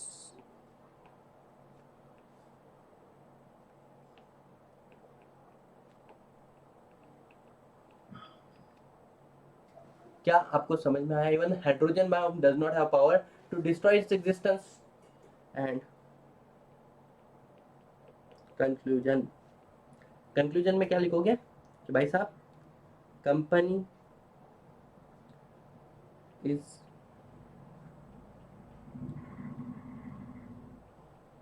Company having लिख दो perpetual succession,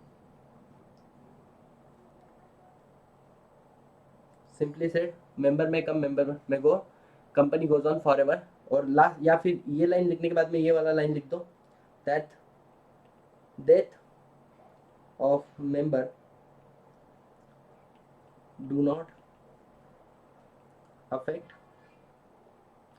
existence of company. क्या इजीली आपने क्वेश्चन लिखा। और आप मुझे बताओ, when you write such kind of answer don't you think कि आपका मतलब कोई मार्क कटने का गुंजाइश है? Tell me, do you think is there any chances कि आपके मार्क कट हो जाए? पॉसिबिलिटी नहीं बच्चों। इतना सिस्टमेटिक तरीके से मैं तो फटाफट फटाफट लिख रहा था टाइम बाउंड करके खुद को। तो इस तरीके से आप लोग लिख सकते हो। क्या एक कॉन्फिडेंस क्रिएट हो रहा है? बोलो हाँ या ना। एक कॉन्फिडेंस क्रिएट हो रहा है? यस और नो? यस सर, बहुत ही बढ़िया। अब आ रहा है, मानो आपको दूसरा क्वेश्चन आया। अब मुझे एक बात बताओ, कोई क्वेश्चन के आंसर को रटना है? कोई क्वेश्चन के आंसर को रटना है? नहीं। आपके आउटलाइन क्लियर थे, आप लोगों ने उस आउटलाइन को भर दिया। दूसरा, अब दूसरा क्वेश्चन मैं आपको बताता हूँ। से फॉर एग्जांपल केस स्टडी लूं या डायरेक्ट क्वेश्चन? तुम बोलो, जैसे तुम बोलो वैसे हम लोग आगे बढ़ सकते हैं जिंदगी में, ठीक है? केस स्टडी 2, केस स्टडी बहुत ही बढ़िया दिशा जी, है ना? मेरे को टेंशन नहीं रहे है ना। मैं तुम लोगों को बताता हूँ, मैं केस स्टडी बड़े कॉन्फिडेंस में लिखता हूँ। I never look into the book and everything. एकदम आराम से फोकस करो। There is a person, right? इसने XYZ लिमिटेड में खूब सा इन्वेस्टमेंट किया था और इसको यूज डिविडेंड आता था, इसको यूज इंटरेस्ट आता था, और इस व्यक्ति को इसके ऊपर यूज टैक्स पे करना पड़ता था, जिसकी वजह से व्यक्ति क्या हो रहा था? नाराज हो रहा था। अब इस व्यक्ति ने क्या सोचा? इसने बच्चों 4 कंपनी बना दी और जो अपनी इन्वेस्टमेंट थी, जो अपनी खुद की इन्वेस्टमेंट थी, इसने वो सेल कर दी, ठीक है? अब मुझे एक बात बताओ, जो डिविडेंड इस व्यक्ति को मिलने वाला था अब इसको नहीं मिलेगा, तो इसकी कम हो जाएगी इनकम। कम इनकम तो कम टैक्स पे करना पड़ेगा। अब डिविडेंड किसको मिलेगा? इनको मिल रहा था डिविडेंड। और वो क्या कर रहा था, जो नाम, अब देखो इनकम के ऊपर आपको टैक्स लगता है, इनकम के ऊपर आपको टैक्स लगता है, लायबिलिटी के ऊपर नहीं लगता है। तो इसने क्या किया, जो डिविडेंड था आया वो इसने in the form of loan ले लिया। मतलब डिविडेंड डायरेक्ट कंपनी से इसको आ रहा था ना, इसने इस लाइन को बंद कर दिया, वो कंपनी में जा रहा है और कंपनी से लोन के फॉर्मेट में लेना है, लोन के ऊपर आपको टैक्स नहीं भरना है। और बच्चों इस व्यक्ति ने खुद को क्या कर लिया? हैप्पी मैन में खुश कन्वर्ट कर लिया। बोले अरे वाह वाह, खुश खुश हो गया बच्चों ये व्यक्ति। अब आपको क्वेश्चन आ गया कि भाई साहब बताओ बताओ क्या होने वाला है। अब मैं आपको बताता हूँ, पहले तो आउटलाइन रेडी करो आंसर की। सबसे पहले एप्लीकेबल कंसेप्ट क्या है? एप्लीकेबल कंसेप्ट क्या है? लिफ्टिंग ऑफ कॉर्पोरेट वील, बहुत बढ़िया। फिर उसकी लिखनी है आपको प्रोविजन, उसका कंसेप्ट आपको लिखना है। प्रोटेक्शन ऑफ रेवेन्यू, अरे रुको रुको रुको रुको रुको रुको, लिफ्टिंग ऑफ कॉर्पोरेट वील में इवेजन ऑफ टैक्स वाला पॉइंट है वो। प्रोविजन ऑफ लॉ आप लोगों को लिखना है। फिर आपको फैक्ट ऑफ केस लिखना पड़ेगा। जब आप फैक्ट ऑफ केस लिखोगे उसके बाद में आपको क्या लिखना पड़ेगा बच्चों? एप्लीकेशन, फिर कंक्लूजन, और फिर applicable case law if any. और यहाँ पर if you guys remember there is a case law जो आप लोगों को याद है।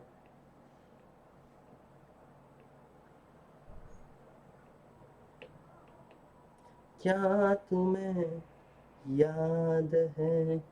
बोलो हाँ है ना? हाँ, चलो शुरू हो जाओ। चलो पंटर, एक नंबर से चालू। सबसे पहले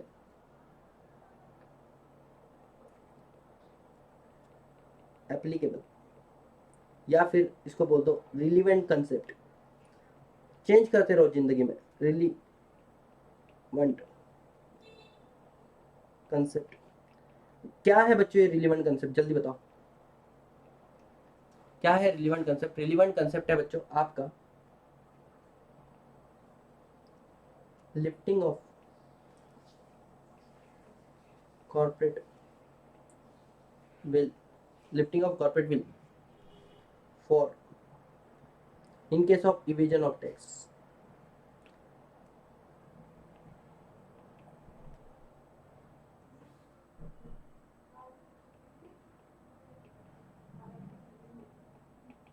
ठीक है।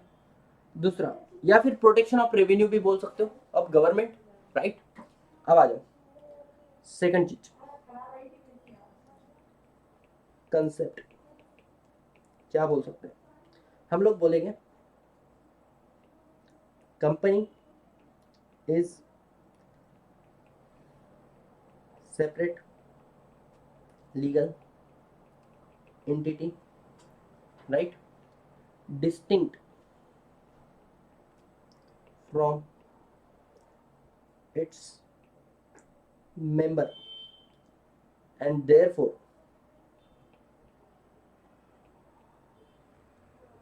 shareholder, या फिर बोल दो member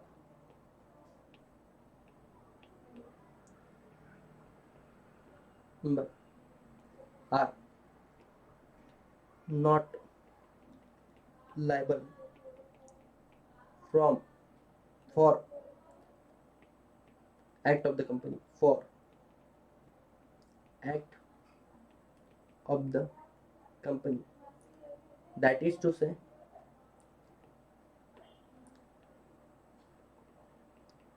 corporate will protect members of company from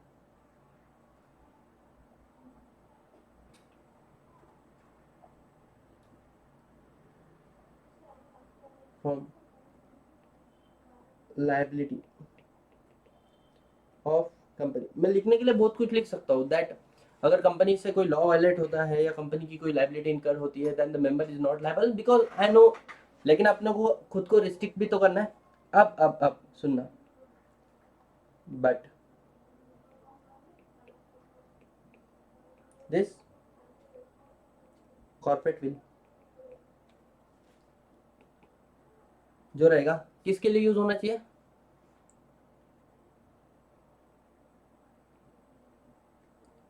shall be used for business purpose और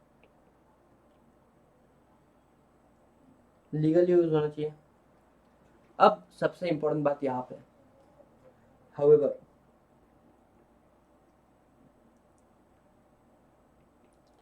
in case of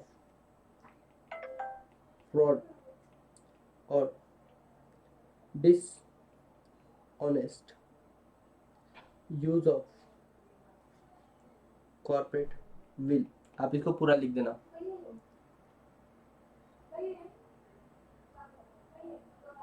then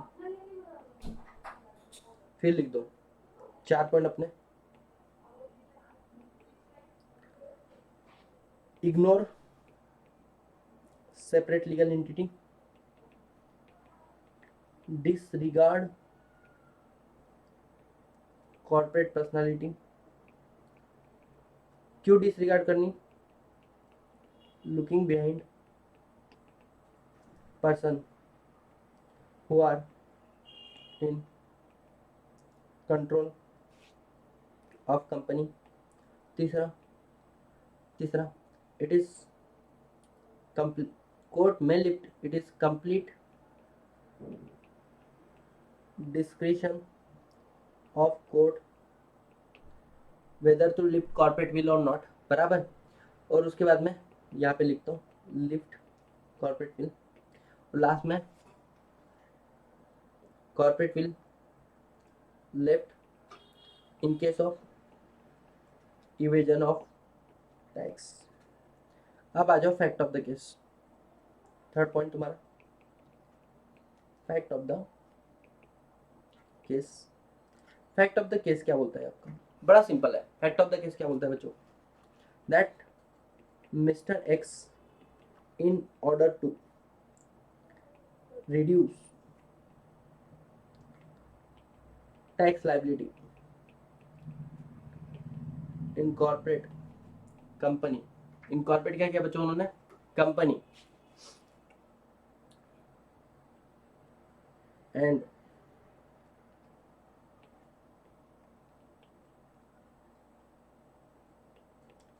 transfer या फिर इनकॉर्पोरेट कंपनी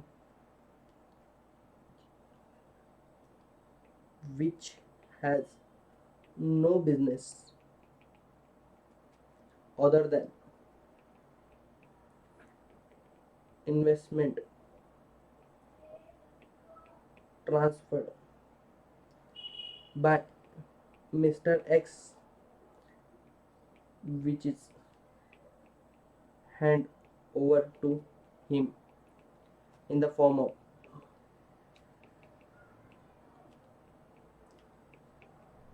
pretended लोन। फिर यहाँ पे लिख दो रिलीवेंट केस लॉ। नाम लिख दो सर री दिनशा मैनिक जी पेटिट। उसके बाद में लिखो आगे applying above provision to given fact, it is clear company has no business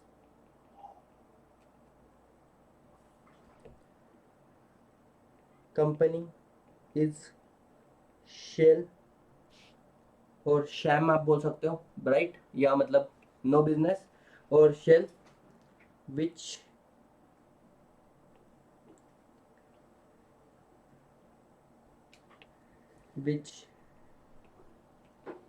incorporated for the purpose of evasion of tax, right? Next point, conclusion. Here court may lift corporate will and all the income received to company in the form of dividend merge into gross, जान दो gross total तुमको heavy लगेगा, into income of assessing and for the purpose of computation of tax, for the purpose of computation of tax। समझ में आ रहा है बच्चों? है ना? है ना? देखो बहुत ही लॉजिकली हम लोगों ने क्या किया, एक एक क्वेश्चन के आंसर लिखे जा रहे हैं हम लोग, एंड देयर इज नथिंग, है ना? सर पसीने छूट गए, नहीं भाई आज एसी नहीं लगाया मैंने ना बोलोगे आंसर लिखते लिखते पसीने हड़वे है ना? जिंदगी में नहीं छूटेंगे। आ जाओ sir sir sir sir sir how to write direct question. Direct question कैसे लिखे सर? मानो आपको डायरेक्ट क्वेश्चन आया कि भाई साहब बताओ what are the features of company? Start with company, section 2 clause 20. Company means a company which is incorporated under this act or any previous company law. Are you guys clear? Yes or no? Yes. Then start with the features. Now the definition is not enough to describe the features of the company. तो following are the silent features of company. अब features में लिखो सबसे पहले. अब देखो आप कैसे लिखना चाहते हो, जैसे मेरा एक सीक्वेंस होता है, बट चलो मैं आपके हिसाब से लिखता हूँ. सबसे पहला पॉइंट क्या था बच्चों? Sir corporate personality. अब कॉर्पोरेट पर्सनालिटी लिखने से बात नहीं बनेगा ना, यू हैव टू राइट भाई साहब कंपनी की सेपरेट लीगल एंटिटी है जो उसके मेंबर को उससे डिस्टिंग करती है, कंपनी और मेंबर को, राइट. फिर लिखना that the member is and the company both are not agent of each other and therefore not liable. याद आ रहा है आपको? Liable for act of each other, not liable for the act of each other. Yes or no guys? Yes. Even a member can enter into contract with the company.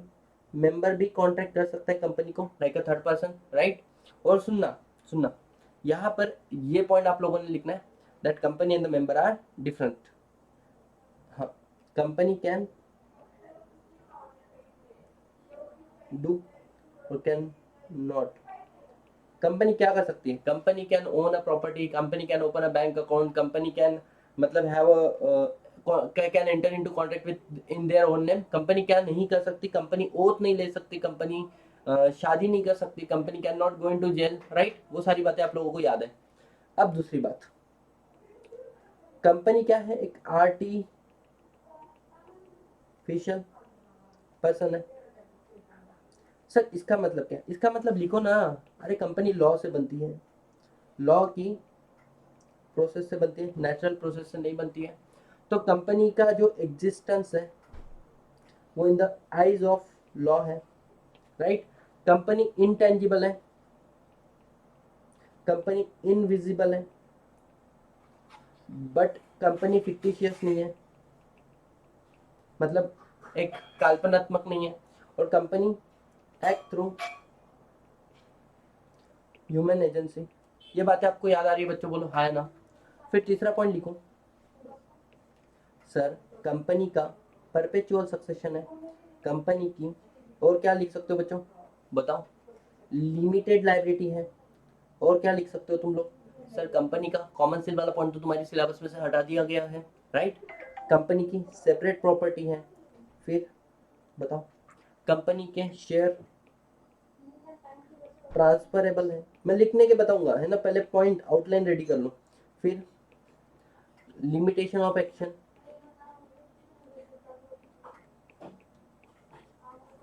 ठीक है. फिर बताओ one by one guys शुरू हो जाए.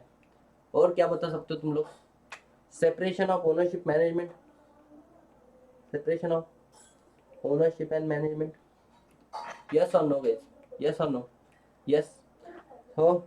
और sir company की nationality. और सर कंपनी क्या बोल सकते हैं, ये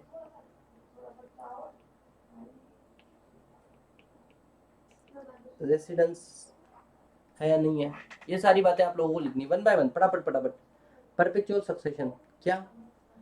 आरसीबी ग्रोवर की लाइन, मेंबर में कम मेंबर में go but company goes on for ever. बाद में that the death, insolvency, insanity of member does not affect the status of the company. याद आ रहा है बच्चों? तो यही लिखेंगे. और क्रिएटेड बाय लॉ, ठीक है. तो वो वाला हाइड्रोजन बॉम्ब वाला लिख देना, हाइड्रोजन बॉम्ब, ठीक है. एक पॉइंट लास्ट में था,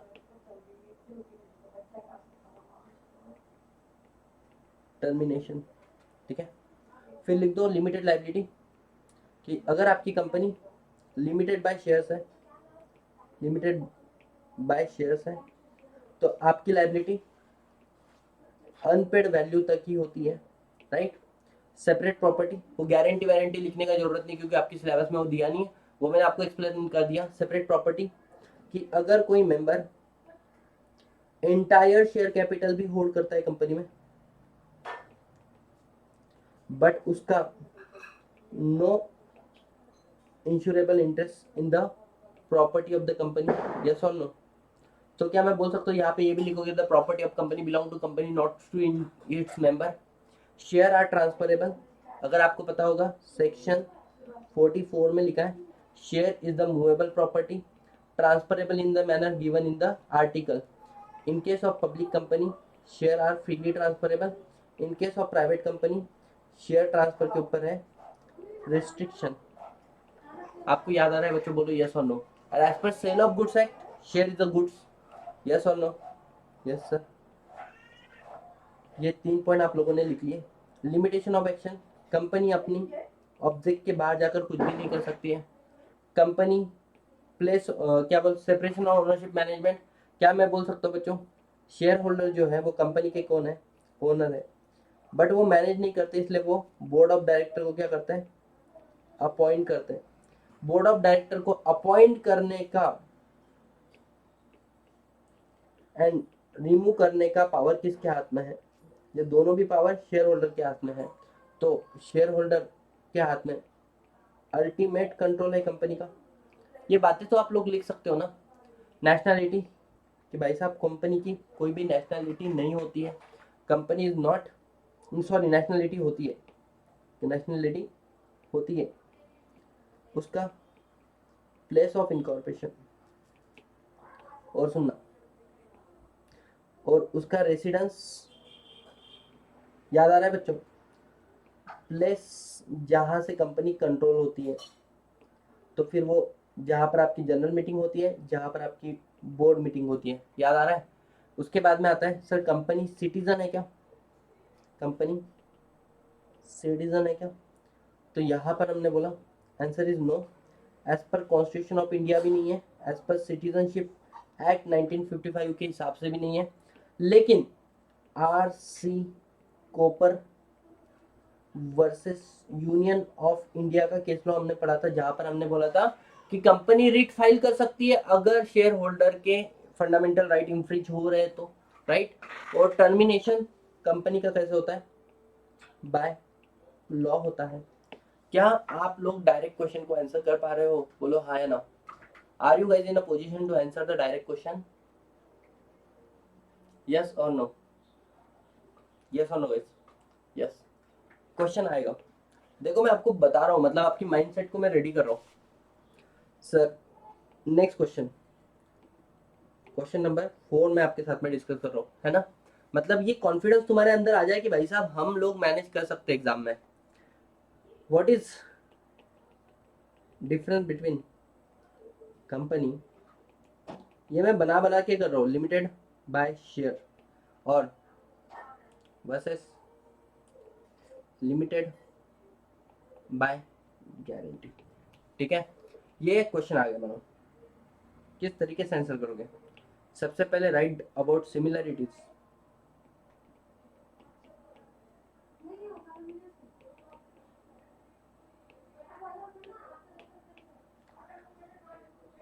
as per section 3 of companies act 2013,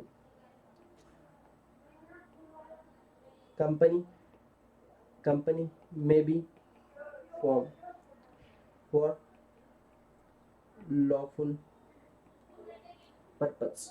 company को आप लॉफुल पर्पस से बना सकते हो, राइट, बनाना ही पड़ेगा। ये मे का मतलब यहाँ पे मैं नहीं उठाता है, इसको मैं बताऊंगा जब हम लोग अगले वाले अभी बताता हूँ 2 मिनट के बाद में, रुक जाओ। लेकिन मैं लिखा है, शाल नहीं लिखा है, मैं लिखा है, ठीक है। तो आप ऐसा नहीं बोल सकते कंपनी में भी फॉर्म फॉर लॉफुल पर्पस, इसका मतलब सर कंपनी में भी फॉर अनलॉफुल पर्पस, ऐसा नहीं बोल सकते हो।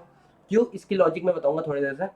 कंपनी में be form for lawful purpose और कंपनी में be form as limited by shares, limited by guarantee और अनलिमिटेड कंपनी।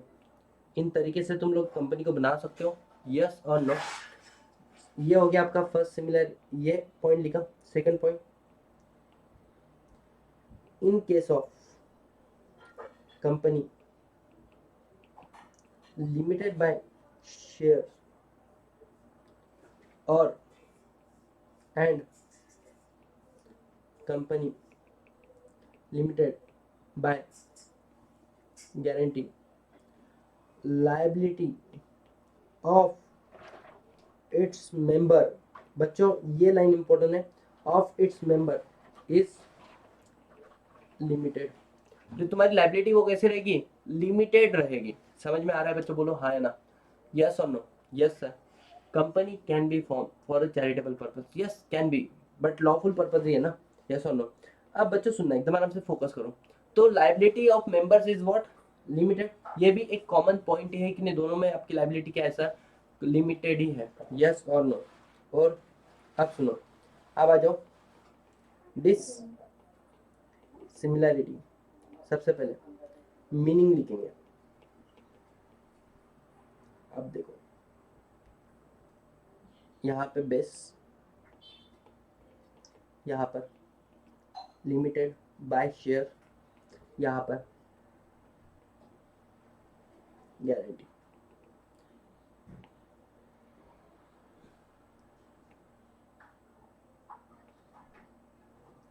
अब शुरुआत, मीनिंग लिमिटेड बाय शेयर्स में क्या मैं बोल सकता हूँ, लायबिलिटी जो होती है limited to the extent of unpaid value on share, और यहाँ पर to the extent amount undertake to contribute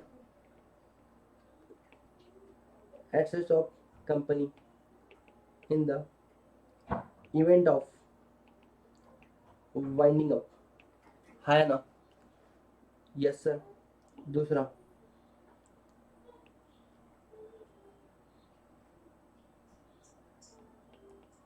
time of arrival of liability. ये सारे पॉइंट मैं अभी बना रहा हूँ तुम लोगों के सामने ना, सारे पॉइंट मैं बना रहा हूँ तुम लोगों के साथ में। क्या मैं बोल सकता हूँ कि भाई साहब during life time of the company, है ना, कभी भी लायबिलिटी अराइज हो सकती है बाय कॉल ऑफ शेयर। मतलब कंपनी आपको बोलेंगे कि आपने 6 रुपए पे कर दिए, 4 रुपए बाकी, चलो 2 रुपए और दो, तो उसको बोलते हैं call of share, call on share. Call मतलब calling the money, remaining money, right. लेकिन जो गारंटी कंपनी है, यहाँ पर आपकी liability only and only at the timing of winding up arise होगी, not at the time of loss. Winding up में arise होगी सर, कंपनी लॉसेस में है तो तब अराइज नहीं होगी, यस और नो, यस सर। अब और क्या लिख सकते हो डिसिमिलरिटीज में, डिसिमिलरिटीज में हाँ, वेरिएंट क्या लिख सकते हो, जो गारंटी कंपनी है वो में हैव शेयर कैपिटल और may not have share capital, right. But यहाँ पर this is limited by share, ये गारंटी हो भी सकती है और ये गारंटी नहीं भी हो सकती है, सिंपल सी बात है, हमने लिख दिया। आ जाओ,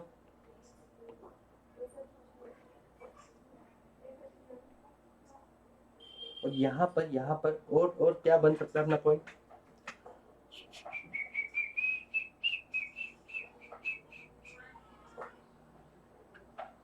हाँ ये होती है, ये एक पॉइंट है जो आपको नहीं पता, अभी बता देता हूँ कि भाई गारंटी कंपनी में लायबल कौन होता है, एग्जिस्टिंग मेंबर तो लायबल होते हैं, प्लस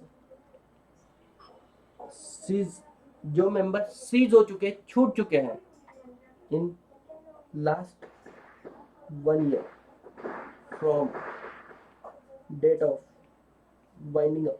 अब ये मेरे को नॉलेज है इसलिए तुम्हारे सिलेबस में यहाँ पे नहीं दिया है, एसबीएसई में दिया है, ठीक है। वहीं पे अगर मैं आप लोगों को बात करूँ तो यहाँ पर जो आपकी लाइबल कौन होता है, ओनली करंट मेंबर, राइट। और वो कितना कितना लाइबल होता है, अप टू अनपेड वैल्यू। क्या बच्चों आपको एक कॉन्फिडेंस आ रहा है, जल्दी बताओ हाँ या ना। कॉन्फिडेंस आ रहा है कि भाई साहब यू कैन, अगर मैं कर सकता हूँ तो तुम भी कर सकते हो। मैं से बहुत होशियार हूँ, मैं मानता हूँ मैं ये बात कि जो बच्चा मेरे से पढ़ रहा है ना, मतलब मैं तो भी गधा था, आप बोल सकते हो, मैं तो भी मतलब थोड़ा सा मूर्ख व्यक्ति था, है ना। लेकिन आप बहुत बहुत बहुत अच्छे हो, बहुत अच्छे हो। क्योंकि मैं तुम लोगों को मेरा बैकग्राउंड बताऊँ ना, टिल 10th स्टैंडर्ड मेरा तो पढ़ाई में इंटरेस्ट भी नहीं था, बिल्कुल भी इंटरेस्ट नहीं था। मैं कॉमर्स में भी इसलिए आया था कि फिर मैं मेरे जियाजी के अंदर हाथ के नीचे लग जाऊँ, 15,000 रुपये में अकाउंटिंग का काम कर लूँ, ठीक है। चलो, उस थॉट, उस विचार से बच्चों में कहाँ पर आया था, इस वाली लाइन के अंदर आया था। क्या आपको मजा आया बच्चों आज की सेशन के अंदर, जल्दी से बताओ यस और नो। मजा आ रहा है, मतलब मैंने आपको बता दिया exactly what you are suppose to do, what you are suppose to do, ठीक है। अब सर अगर वो क्वेश्चन आ जाता है, all member are the share, मतलब वो वाला कौन सा, मेंबर में कम मेंबर में go but company goes on for ever, बस आपको सिंपल 3 लाइन लिखना है। क्या भाई, सबसे पहले तो दैट कंपनी से सेपरेट लीगल एंटिटी इनकॉर्पोरेट होती है by process of law distinct from the member who incorporated, फिर लिख दो as per the RCB law that the member में go but company goes on for ever, फिर लिखो the death insolvency insanity of the member does not affect the status of the company, फिर लिख दो company is created by law, the existence of the company complaint by process of the law. Even in the company के अंदर क्या हो जाता है, all member kill by the bomb, right. तो the existence of company do not come to end, right. Even the hydrogen power does not have that capacity to क्या बोल सकते हैं, affect the existence of company, therefore it is correctly said the member may क्या बोल सकते हैं, the existence of company do not affect. यहाँ perpetual succession के बारे में लिख रहे हो आप लोग। आर यू गाइस क्लियर, मतलब देखो मैंने आपको बोलते बोलते मैंने आपको 4-5 क्वेश्चन के तरीके से सॉल्व करा दिया। मैंने आपको लिखा दिया सबसे पहले डायरेक्ट क्वेश्चन कैसे लिखता है बता दिया, और लिख के भी बता दिया। फिर मैंने आपको केस स्टडीज के ऊपर एक कॉन्फिडेंस ला के दिया किस तरीके से लिखना है। फिर बच्चों कंसेप्चुअल क्वेश्चन का भी मैंने आपको आंसर दे दिया अभी लास्ट में, राइट। फिर उसके बाद में मैंने ड्राफ्टिंग का नहीं बोला है अभी तक, क्यों, क्योंकि जब जनरल मीटिंग वगैरह पढ़ेंगे या शेयर कैपिटल पढ़ेंगे तो ड्राफ्ट कैसे करते हैं ये मैं आपको तब बता दूंगा। लेकिन ड्राफ्टिंग का मैंने आपको आइडिया दे दिया, एग्जैक्ट प्रोविजन पता होना चाहिए, कौन सा रिजोल्यूशन लगता है वो पता होना चाहिए, और अगर कोई अप्रूवल चाहिए तो उसका प्रोविजन आपने प्रोविजन बना के रखो, ठीक है। और इस तरीके से बच्चों आज का ये वाला सेशन क्या होता है, एंड होता है। अब मुझे एक बात बताओ, do you think that it is worth attending the classes, सच्ची बताओ, सच्ची मुच्ची बताओ, do you think it is worth attending the classes, worth it, worth it. क्या आप ये बोल सकते हो, अच्छा by the way congratulation to Satish sir, because अपने क्लासेस में अब पेड एडमिशन भी आना शुरू हो चुकी है बच्चों। मैंने जो एक शुरू किया था ना, कुछ बच्चों को मैंने फ्री शिप दिया था, देन जो मेरे डेमो लेक्चर वगैरह आए तो उसकी वजह से कुछ बच्चों ने पेड एडमिशन भी ली, राइट। तो Mary is there, then Ravi is there, right. और if you think guys it is worth, then you may suggest your friend as well, right. आप अपने दोस्तों को भी बता सकते हो। Congratulation, thank you thank you thank you thank you guys, right. तो आप अपने दोस्तों को भी बता सकते हो, क्योंकि हमने अभी तो फीस बहुत ही नॉमिनल रखा है। मेरा टारगेट है जब तक 50 बच्चा नहीं होता है तब तक 2000, और एक बार मेरा ये वाला बैच खत्म हो जाएगा the fees is going to be like around 6500 मैंने प्रपोज किया है कि जब मेरा कोर्स हो जाएगा। इतना वर्थ है यार, इतना अच्छे से मैं पढ़ा रहा हूँ तुम लोगों को, इतने डिटेल में आपको एक एक चीज की गहराई में लेके जा रहा हूँ, तो I think it is worth worth worth, ठीक है। तो अब मैं तुम लोगों को होमवर्क दे रहा हूँ, होमवर्क दे रहा हूँ बच्चों। इस क्वेश्चन के आंसर को तुम लर्न कर लो, फर्क नहीं पड़ता। एक अलग से नोटबुक रेडी करो, अलग से नोटबुक रेडी करो, ठीक है। उस नोटबुक को एक काम करना, क्या, जब आप क्वेश्चन लिख रहे हो, ठीक है, क्वेश्चन के आंसर को पहले ही लर्न कर लो, फर्क नहीं पड़ता, क्योंकि आपके बहुत सारे क्वेश्चन सॉल्व हो जाएंगे, 300 प्लस क्वेश्चन सॉल्व हो जाएंगे। लर्न कर लो, आपका फोकस होना चाहिए उस केस, उसको, उसका रिप्रेजेंटेशन सुनना। द टारगेट, मेरा जो टारगेट होता है वो टारगेट क्या होता है सुनना। टारगेट दो ही है, पहला प्रेजेंटेशन बहुत अच्छा रहे, मैं आज का आंसर बहुत फास्ट फास्ट लिखो, गंदी हैंडराइटिंग में लिखो, प्रेजेंटेशन बहुत अच्छा रहे। और दूसरा टारगेट टाइम टाइम के अंदर हो या टाइम लिमिट रहे, आपके ऊपर टाइम की लिमिट रहे। मतलब सर, अगर आपको 5 मार्क का क्वेश्चन लिखना है तो आपके पास मात्र 8 मिनट है। मतलब अगर एक पेज का आपको आंसर लिखना है तो 8 मिनट के अंदर, दिमाग में तो क्वेश्चन वैसे भी है ना, अच्छे से प्रेजेंट करके उसको 8 मिनट में लिखो। तो आपने उसको अच्छे से 8 मिनट के अंदर लिख लिया। इससे दो चीजें हुई, आपको आया आपका टाइम मैनेजमेंट, और क्योंकि आपको मैंने प्रेजेंटेशन अच्छा करने को बोला है तो आपने इसको रीड किया है, आपने इसको रिकॉल किया है, और आप इसको रिप्रोड्यूस कर रहे हो। समझ में आ रहा है? 3 चीजें एक साथ में हो रही है। रीड किया, रीड करते करते रिकॉल किया मल्टीपल टाइम, और फिर उस चीज को रिप्रोड्यूस कर रहे हो। ठीक है, तो RRR हो गया, टाइम मैनेजमेंट हो गया। And guys don't you think, इसके बाद में पेज का जो ऊपर का लाइन है ना उसको ब्लैंक ही छोड़ देना, उसके ऊपर गंदगी मत करना। क्यों? बिकॉज जो क्वेश्चन का आंसर आपने लिखा है ना उसका समरी यहाँ पे लिखना कभी भी, कि भाई साहब इस क्वेश्चन में ये बुलेट पॉइंट्स हैं। ठीक है, जब आप वो बुलेट पॉइंट लिखोगे, जब आपका लास्ट डे ऑफ एग्जाम, मतलब एग्जाम के समय रहेगा ना, या उसके 10-15 दिन पहले आप पढ़ाई करोगे, आपको ये पढ़ने का जरूरत नहीं, ये तभी पढ़ना पड़ेगा जब ऊपर वाली चीजों को देखकर कुछ याद नहीं आ रहा है। समझ में आया बच्चों? हाँ या ना? हाँ सर। तो मैं आपको 2 क्वेश्चन होमवर्क के तौर पर दे रहा हूँ, और आपको ये दोनों क्वेश्चन के आंसर लिख कर लाना है एकदम आराम से।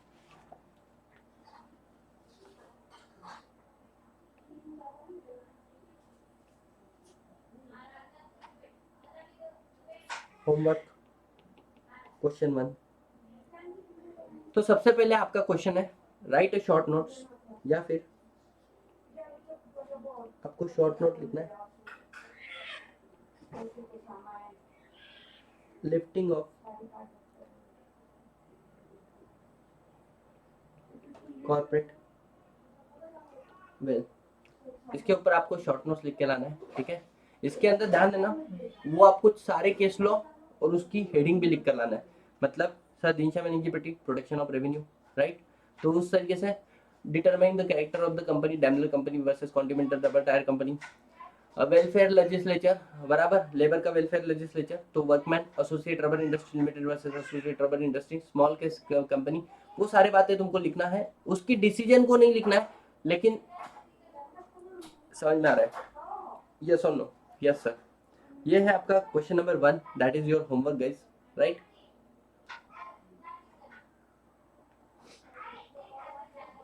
और एक आपको लिखना है,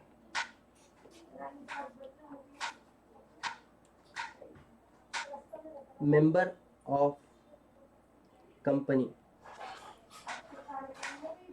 are agent of company and liable for act of the company। ठीक है, दैट्स इट। ये आपके 2 होमवर्क है, 2 क्वेश्चन है जो आपको कल लिखना है। ठीक है, and guys to be honest, आपको लिखना है, आपको लिखना है, और फिर नहीं तो मेरे को बुरा बुरा बोलना पड़ेगा। एग्जाम की कसम वसम सपने यादें सब दिला सकता हूँ मैं। ठीक है, नहीं लिखोगे तो इसलिए बोल रहा हूँ लिख कर लो। देखो मैं क्या मानता हूँ, क्लास में फेल होने के लिए आओ, सो दैट आप एग्जाम में पास हो सकते हो। क्लास में गलतियां करने के लिए आओ, सो दैट आप लाइफ में सही रह सकते हो, है ना। लेकिन need not to put impression on me, मेरे ऊपर इम्प्रेशन झाड़ने का कोई भी जरूरत ही नहीं है। जैसे हो वैसे हो, तुम मेरे लिए बच्चे हो। ठीक है ना। मैं जिस समय में आर्टिकलशिप ज्वाइन किया था, तो मेरी जो मैम थी नेहा खंडेलवाल मैम, अब वो मेरे से बहुत एक्सपेक्ट कर रही थी, सतीश तू ये भी कर ले, वो भी कर ले, वो भी कर ले, वो भी कर ले।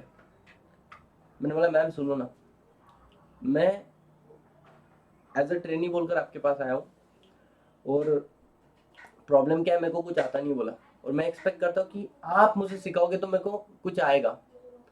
तो क्या ये बोलने से मेरा इंप्रेशन खत्म हो गया वहाँ पे? नहीं। मैंने सेकंड बात बोला, मैम आप जो बोलते हो ना इतना स्लो बोलते हो, मेरे को कुछ भी समझ में नहीं आता है। तो अगर मेरे केस में अगर हो सके तो थोड़ा सा लाउडली बोल दो, है ना। तो मेरे को समझ में भी आ जाएगा। एंड शी वाज लाइक कि ओके एंड नहीं नहीं सही है बोले सतीश, इन आवर केस मतलब हमारे केस में, अब मैं नाम नहीं लूँगा उस मैम का, तो बोले उन्होंने तो हमें कुछ भी नहीं बताया था, बट आई अंडरस्टैंड कि हम लोगों ने क्या प्रॉब्लम फेस की थी एंड डेफिनेटली मैं आपको हेल्प करूँगी and if you have any problem just let me know Satish. तो दैट वाज द क्या बोल सकते हैं formal communication between me and the Neha ma'am and then the, मैं बोलूँगा मेरे लिए मेरी आर्टिकलशिप बहुत ईजी हो चुकी थी because at every point of time the Ashwini sir, Neha ma'am, Aman Jain sir, मतलब अमन जैन भैया है वो, मोहित भैया, they are standing with me any point of time, वो मेरे साथ में खड़े थे। द रीज़न, अगर आप अच्छे हो तो लोग आपके साथ में अच्छे रहेंगे, बोलते हैं ना गुड माइंड गुड फाइंड। आप भला भले तो जग भला। Are you guys clear? Yes और no? If you look for the honey you will get the honey, if you shoot for a moon at least you landed on star. Are you guys clear? Yes or no? Yes. Life में बच्चों बड़े बड़े M रखो और मेहनत को कभी कम मत होने दो, ठीक है जी। चलो चला रहा हूँ, रखू रखू रखू। अच्छा कल से ना आप चेक करोगे आंसर, चेक करने का जरूरत नहीं है, मैं आपको सजेस्टेड आंसर मतलब मैं आपको बता दूंगा these are the 4-5 points which I am expecting from you. अगर वो आपके आंसर में हो गए तो आप खुद ही को खुद मार्क दे दो। अरे वाह, अरे गलती हो गई, नेक्स्ट टाइम से नहीं करूंगी, ऐसा करो। और आंसर गलती होगा ही नहीं ना, because you are creating the answer. आप जो क्रिएट करोगे अच्छा ही क्रिएट करोगे ना, आप जो क्रिएट करोगे बुरा को थोड़ी करोगे। मेरे को गंदा आंसर लिखना है, मैं गंदा आंसर लर्न करूंगा, ऐसा थोड़ी होता है। तुम अच्छा ही करोगे, अच्छा ही लिखोगे, दैट आई नो। चलो चिल मारो, जिंदगी में आगे बढ़ो, है ना।